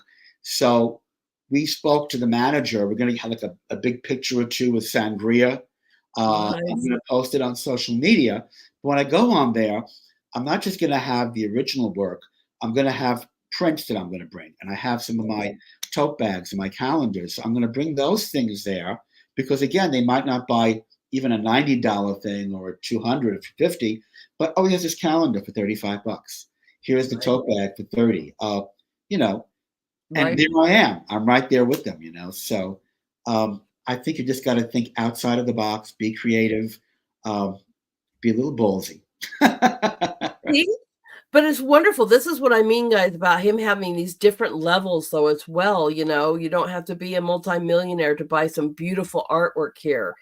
And a lot of people in the chats were saying how wonderful, or I remember this, or I've read a lot of the subways, and now you can get something that maybe, you can't afford the hundreds or thousands, but maybe you can afford a calendar or a tote bag or something, Right. and take that little beautiful piece of art and memory and be able to afford it. This is Yeah. the beauty of this, Len. Yeah, and even the print for nine, I just got for myself because I told you it's fourth quarter, so I have to have a sample of like what one of my prints looks like. I have a sample of my calendar. I have the tote bag. So when I do my reel, I just got the calendar.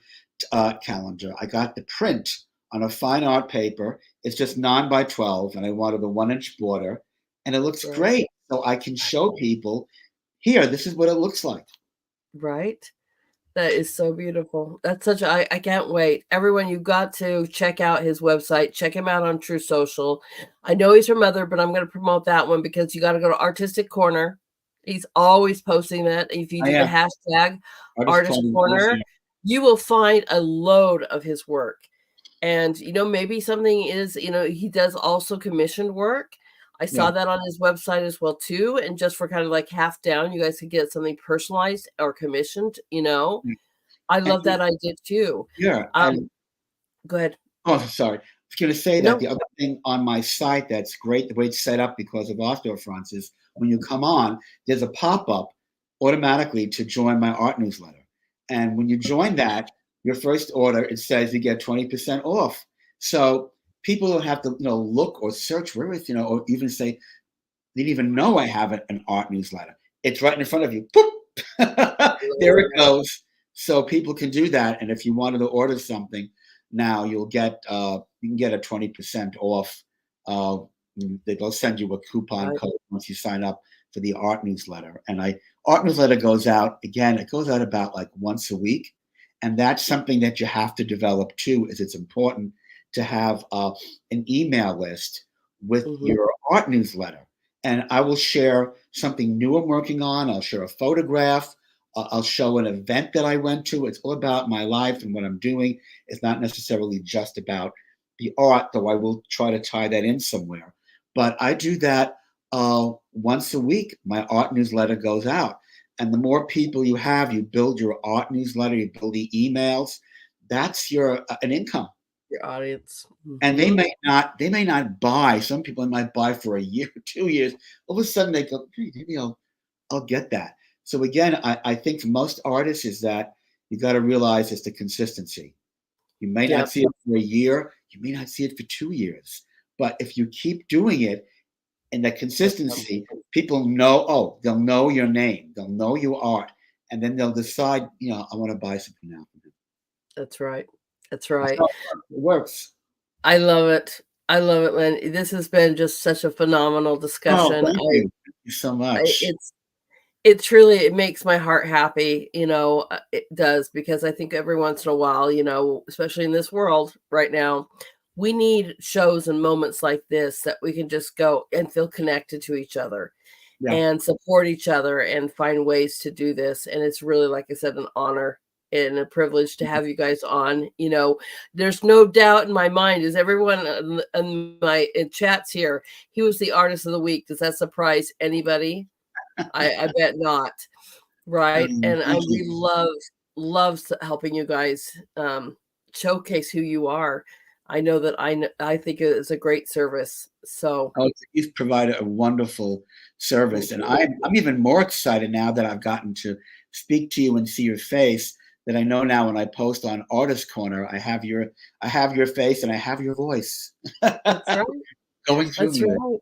That's great. Right. And you can see my big smile because that's, I wake up and I'm sorry, everyone. I don't read all the news. I don't want to wake up to all the horrors, right? I go straight to Artist Corner because that's what I want to start my day with before I start teaching. I want to look at beautiful artwork. I want to get inspired. And some of you inspire me to do things with my students going, oh, that would be great. You kind of reminded me of, I got to do Zentangle with my students, because you can do individual, my kids would do initials, and they would draw them out like you did, right, and just fill them in and do a really simple, cute drawing. And even if they made a Christmas card or a birthday card, my kids love making cards. They would do that, and now you have a personalized card that goes with that gift. I'm like, right, but now's the time. Christmas is coming, so starting to work on these personalized gifts. Yeah, it's great. But I'm looking forward now. I really want to look more into the artist corner and really, take the time to look at the art. And that's the thing with our time is you do need the time to sit down and to look at the things in the group and the artist's work. But now I'm like gung ho. I really want to spend a little more time. And I can't wait to, get a hold of, I can email you back and be like, all right, I need to collaborate with you on this and what you're doing, because like I said, I know a lot of people see this artwork behind me. It's my statement pieces. And I've said a million times, I don't expect those to be on people's walls because a lot of this is horrifying, trafficking and rape or abuse. But I need to start posting my other stuff. Yes.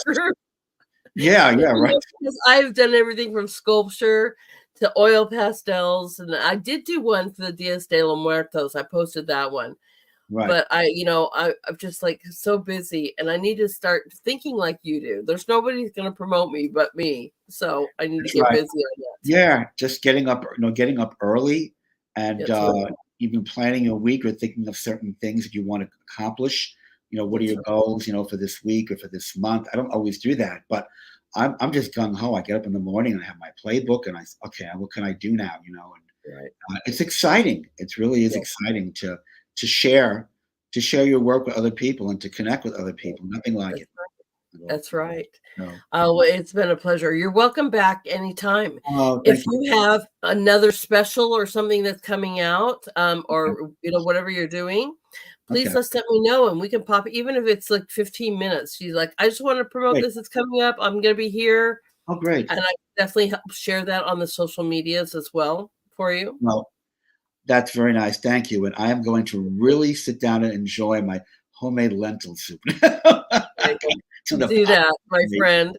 And I will see you soon in the group, okay? Yes, Libby. Thank you. Mwah. My pleasure. Have a beautiful evening, hon. You too, dear. Bye-bye. All right, bye. Isn't that phenomenal, everyone? I hope you enjoyed that. I thought his work, yes, I think art is about finding your own, so I agree on that. And I love that you said you saw a private gallery tour. See, this is the things that I am trying so hard to do, is to help others, and we've had so many different people on my show and different businesses. It just makes my world if I can help you, because I know how much you guys help me too. And that's when I say too, it's really important to not just like and follow and share for me. And thank you. I mean, I really mean that. But by sharing this out too and liking this video, you are also helping my guests so much with their little businesses. And so then I'm always like, share this out, or, or whatever. It really means a lot, not only to me, but also to my guests, everybody. And I want to tell you, thank you so much. I really appreciate that. So speaking of Artist Corner, what we do on Friday nights, if you think that was great, I've got another artist for you that was been highlighted, and he got so many likes and love for this. And when I say the art is in so many different forms, let me just share this with you. And I want to just make sure that this is up and running. Let me just reload that. Sometimes when I stay here for too long, I have to just reload it. Excuse me, everyone. And it's just phenomenal. Phenomenal. I love to see all this different work. So I want to pull up this. Give me 1 second. It's just the me show here. And let me get to my True Social and add that to our stream. Our artist of the week goes by Toolsmart. And this is some of the most beautiful handmade axes and knives I've ever seen in my life. Each one is hand carved. I wish I could get this up bigger. Let's see if I can to make it bigger for you. And I don't know if that helped. I'm trying, but I wish I could zoom in a little bit bigger for you, everyone. But this is just absolutely gorgeous. And it won't let me do that. So I want you to go, and you can always see it at Artist Corner. Okay. And he was definitely the artist of the week. And we can find it here. So he goes under. Sorry, I'm looking. I thought he had posted on ToolSmart. And you can click onto their wonderful page, and then they have this beautiful, look at this, beautiful artistically handmade axes, knives, swords. You just, all these kind of blades that, look at, I'm just showing you here. Look at the patterns on these blades. Look at the artwork detail on the handles. And I asked him if he'd like to come on the show. It's like, so look at this. Look at the set here. Sorry if I'm making everyone sick. But just some of the most beautiful artwork I've ever seen on cutlery. There we go. Can't speak. You know, and it's just beautiful. And each piece is made by hand. So he's very, very busy trying to make sure that, you know, we got holidays coming up, and he's making sure that he gets orders out. But this is not okay. I don't like me sharing my True Social, everyone, with you, but that is our artist of the week. And again, it's under ToolSmart. And again, it's some of the most beautiful handmade cutlery, axes, bladeware that you'll ever see. I am just thrilled to death, and it's something unique. So when you think of art, how many of you guys thought of blades, right? We've had recycled material, we've had metal art, we've had musicians, we've had poets, we've had painters, sculptors, photographers. And that's why I have Artist Corner, because I wanted to see all of it in one group. And no disrespect to any other. I love the other art groups as well too. But for me, I wanted to see a collection of everybody's different things and to be able to promote you. We've had knitters on there, embroiderers on there, embossers, you know, people who are doing apparel businesses and doing digital design, you know, right? We love you too. And I love you guys. And I am so thankful for you guys understanding that this is a community of all art forms. And congratulations so much to ToolSmart for winning this week. It was definitely unique. It's very beautiful. You guys go and give him a follow.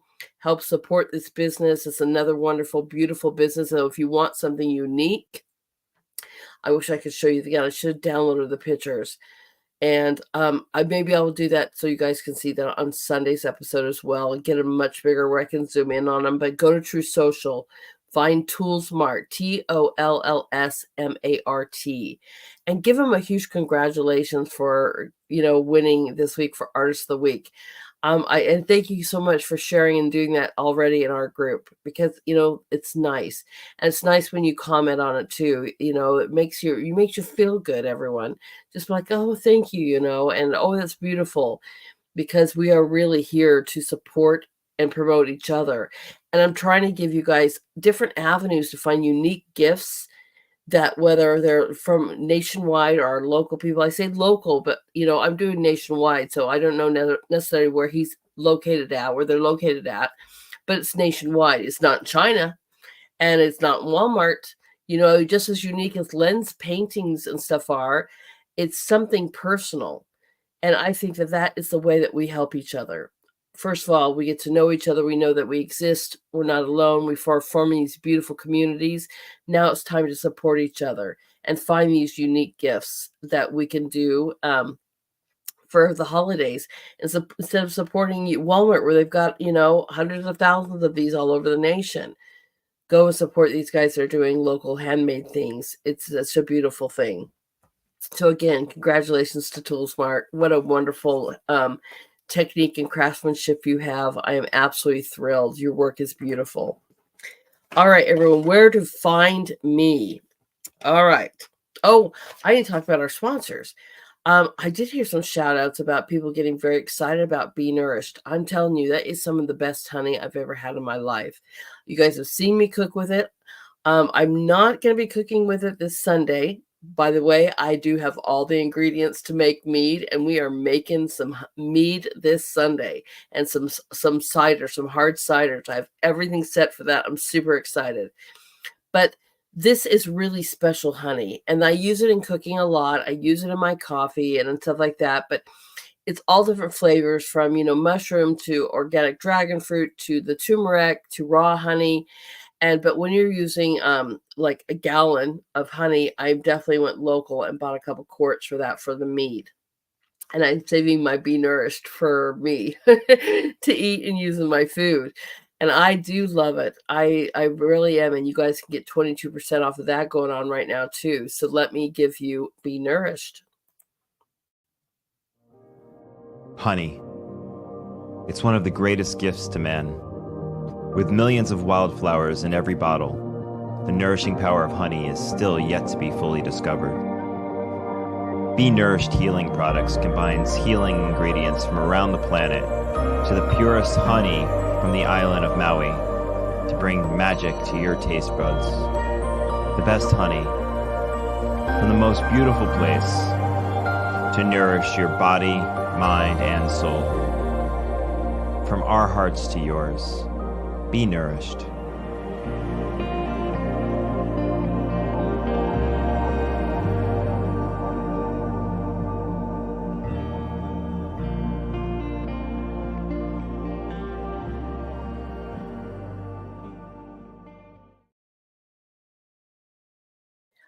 All right, we're back. He absolutely, there we go. I want to get this, and I'm going to put this in the chats because he reminded me of something that I forget to even say. A great way to find out about my school and what we're doing is the newsletter. I'm like, oh, he's writing them every week. I don't do them every week. I do them every quarter. Oh, my son makes meat. I love that. Oh, awesome. The hard side is very, very similar though, too. Okay. But I just put in the chats where you can find more information about my school. And we do a really wonderful job of, at least I hope we do, of being able to share what the students are making, but we have to give them time to be making stuff. So I told you that geometry is so mathematical, and recycled materials are two things that I absolutely love. So my students in second grade could not believe that this was a math assignment. And I posted pictures of this in the artist corner in True Social. Look at this thing. And we measured out the popsicle sticks, and we used geometric shapes to make our little pumpkins and things like that. I mean, we're talking second grade here, right? So, but geometry, they're doing other things like in geometry in high school, they actually watched a musical presentation where a guy was forming shapes with the music and the vibrations, and they were learning about geometry that way. I was like floored at the music and the mathematical relationship. But my second graders could not believe that we were doing math and creating something for Halloween. So, and they had to create different kinds of shapes, whether they're pumpkins or skeletons or witches or whatever, out of shapes for their houses. And this was my example one, as you guys can see. I made a little face with the window and the eyes and the mouth. My chimney's crooked, but it was just so much fun to take recycled materials and things I had laying around the house, paper, most of this is paper, buttons, little bobs, and being able to create something. And they had to measure it out. They had to write it down. And like I said, and so it was a mixture of learning about measurement and learning about geometry in the same breath. And they had so much fun. And so again, I love it. And this is just so simple. And it's just something they get to have and keep for who not. It is pretty sturdy. I love recycled materials. I'm working on an owl too, made out of cardboard. That's behind me, half done, where the eyes are from lids from our like juice bottles and things like that. I love that, and repurposing it for another gift. I have a friend who loves owls, so I'm making this huge recycled material owl for her. It's just really, it's fun. I love art can be in so many facets, everyone, whether it's a drawing or thank you so much. I love it. Thank you so much. You think that's adorable. I appreciate that. They loved it too. And then they took little pumpkins, little mini pumpkins, and they painted them. to put, not me, but for them, they painted these little tiny pumpkins, and so they could sit outside their little houses. I was like, oh my gosh, you guys are so cute. I'm having a good time. Second grade is teaching me a lot, but to show that art can expand your mind in so many forms. And it's really helpful in a lot of our education. And I am learning so much about our youth being held back and how much I'm exploding this level of, I've got some things are on fourth grade level. Some of them are not quite there on certain things, and that's fine.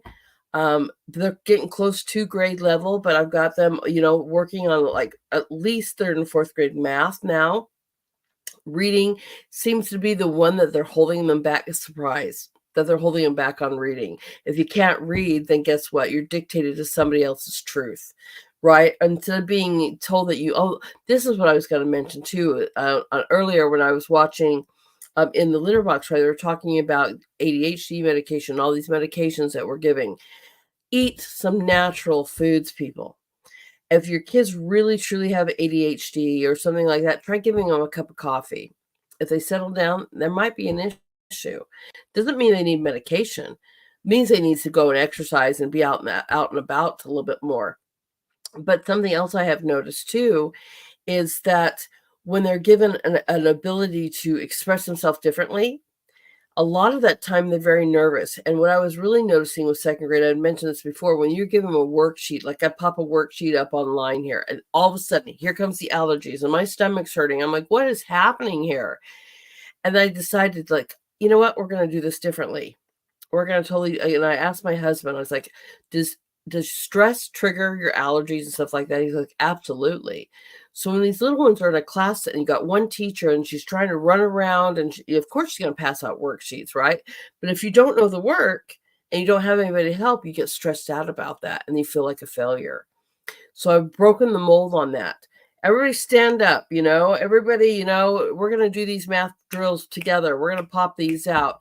And it's a math party, not a math punishment. I call it a math party. And now I've got them doing double and triple digits. I cannot believe the difference. It is amazing how much our youth are being held back. But if they can't read, now you see what's happening. If you can't read and write, then how would you ever know? You wouldn't. So we're about up on grade level for most of our kids, and I'm really thrilled about that. We're going to push them. I'm going to have them at grade level above by the end of the year. You watch. But at least I know that they're reading comfortably on a second grade level now, where they weren't. A lot of them were at kindergarten, first grade level when I started. And I remember my school year's only been open a month. That's what floors me. Just by changing their world, right? Oh, right. Oh, yes, the mathematician land, right? The math magic. See, and this is in second grade. See, I am just floored. And they're starting this a lot earlier. And they told this, they told these little kids, just be on medication. Well, the medication dumbs them down and quiets them down. So they just sit there numb to the world and they're just listening and taking in your information and not arguing because they're not letting their creativity. And that's what they need at this age, right? They're about 6, 7 years old at this stage, right? They need that creativity. They need that mind to be able to go and go and go so that they can explore. We looked under microscopes and we looked at leaves and blood and their eyes were like, what? They couldn't believe all the colors inside blood. And I was like, how amazing it is to be able to explore their mind and let them soar versus hold them back. So I am learning. I am really learning. And like I said, I can't wait for this year. I mean, at first, I'll tell you, I'll be honest, the second graders kicked my butt the first week. I was like, wow, they have a lot of energy. I just had to find a way to start tapping into that and explode their mind. Today, we went on a field trip to the Natural Museum of History, and we got to see dinosaurs and fossils, and to hear them say the word paleontologist. Some of them will say it's so funny, I just laugh, but they know how to say it. Expand their minds and what they can do, and the possibilities are never ending. I don't care if Facebook or Twitter or whatever want to kick me off for saying all youth are possible, but I believe that. Whatever they want to do with their future, it's my job to help show them that pathway, or show them the pathways for them to their greatness. One mother says, it's okay for you to push my daughter because she needs to be pushed into her excellence. And I love that saying, pushed into her excellence. And so she's really thrilled. And I'm thrilled to be doing this. So again, it's really awesome. Kids are very smart. And it's right. It's the system that is really messing with them. And this is why I choose this hill and I fight like hell, because our youth are worth fighting for. At least I believe that. So again, I put in the chat the newsletters, and I usually do this by quarter because it gives me time to show you what they're doing and to get pictures in and to have them share all their stuff with you so I can share with you guys what they're doing. And so if you want to join and share that out, a great way to learn about my school and share that with others is to sign up for the newsletter. It doesn't cost you anything. And it's a great way for me to show you what these beautiful youth are doing and creating. You know, I mean, a few years ago, we shared with them they made business plans on food truck businesses, and they pitched it, and they did the marketing and the logo and the menus, and that was all over one of them. Or they did like follow the money in history class and did some great actual writings on our forefathers. And one of our students wrote, it was called The Love Letters from Oliver Wolcott, and they had to draw pictures and everything to go in with their books and to share their personal writings and drawings that accompanied this. Was beautiful.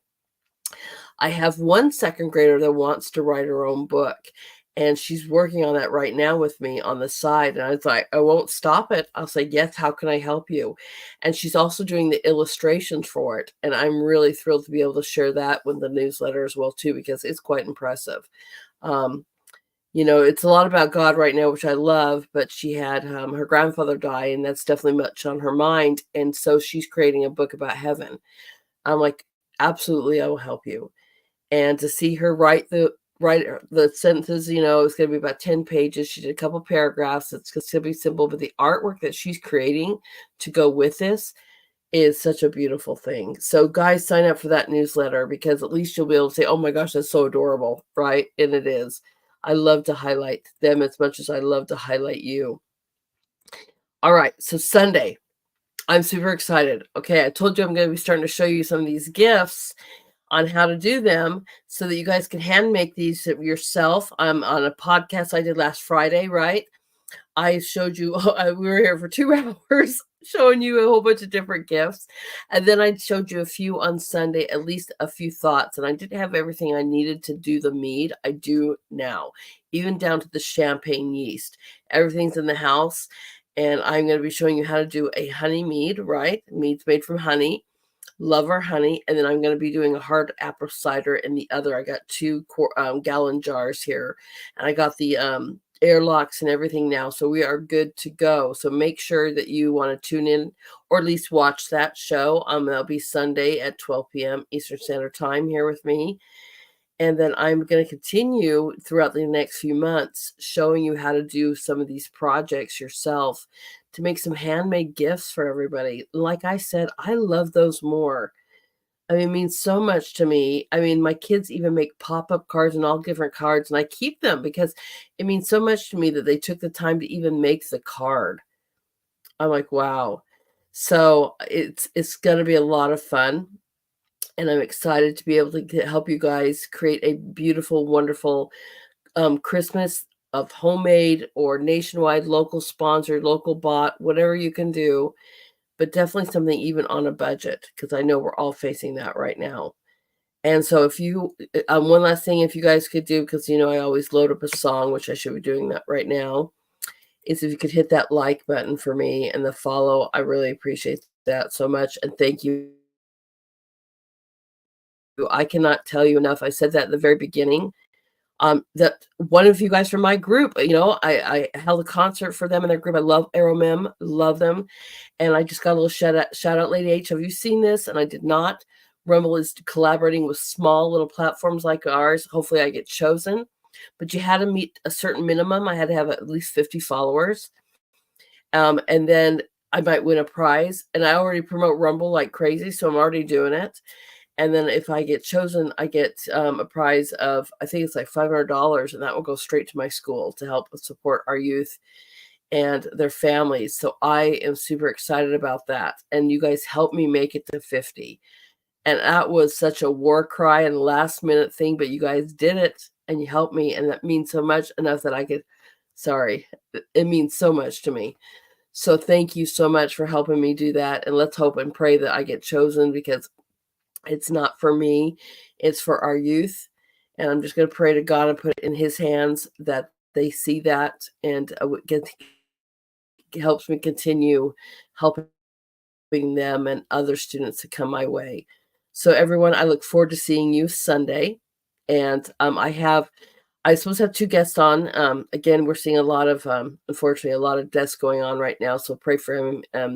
He will be here next week. And he's a young, beautiful American that's doing great things on college campuses to bring awareness, to just show how much these kids actually are more conservative than they feel they are, just by having discussions with them. And I'm really inspired by the work of our youth that are out there.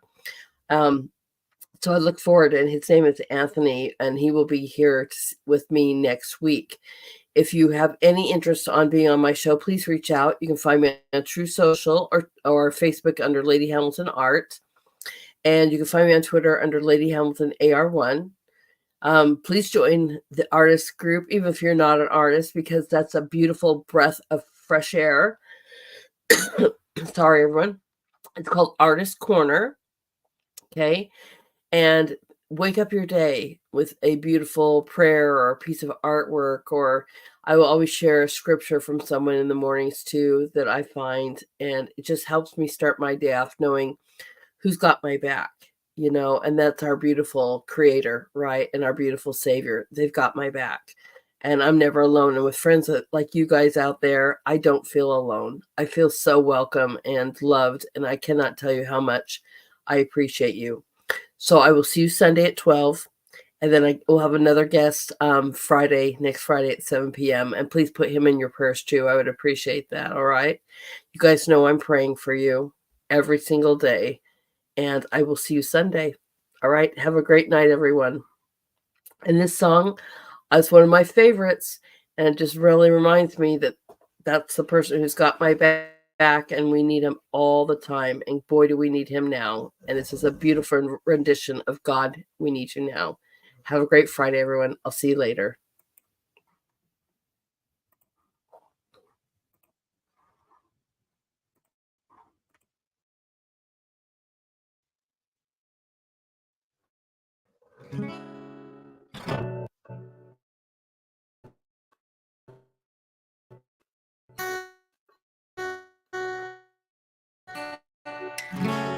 Chill, don't medicate, just meditate, relate, educate.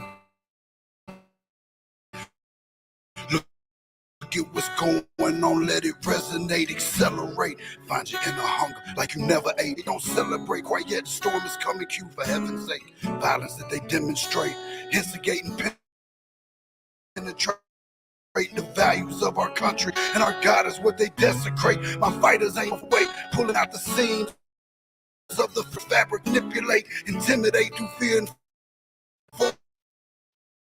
force,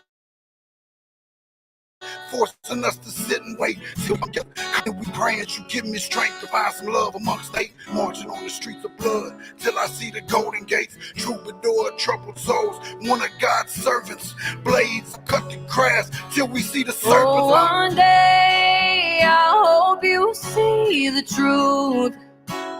This puppet show, it stays on because of you fools.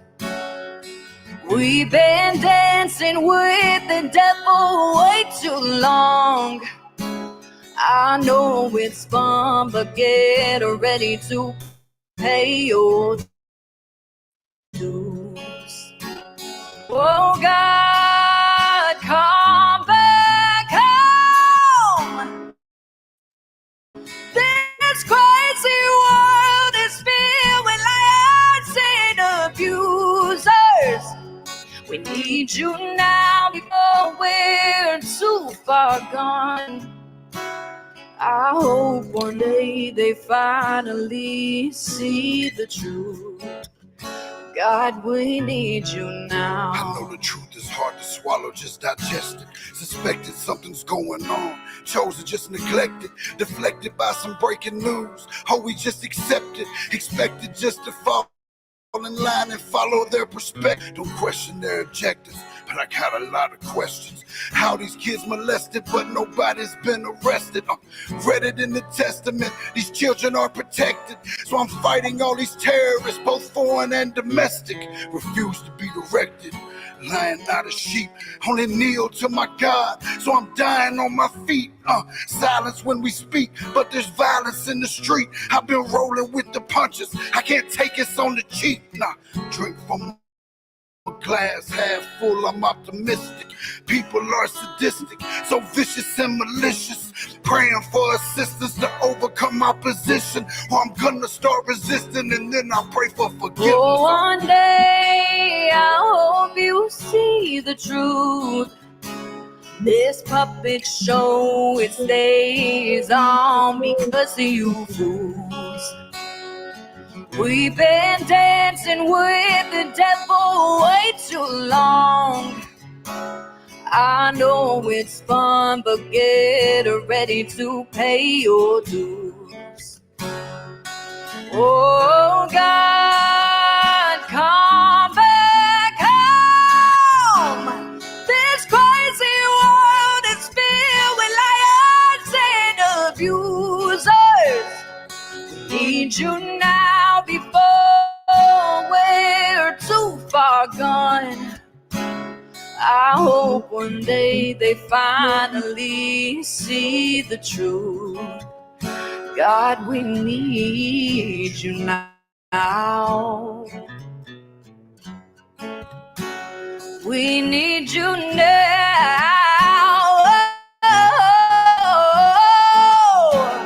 We need you now.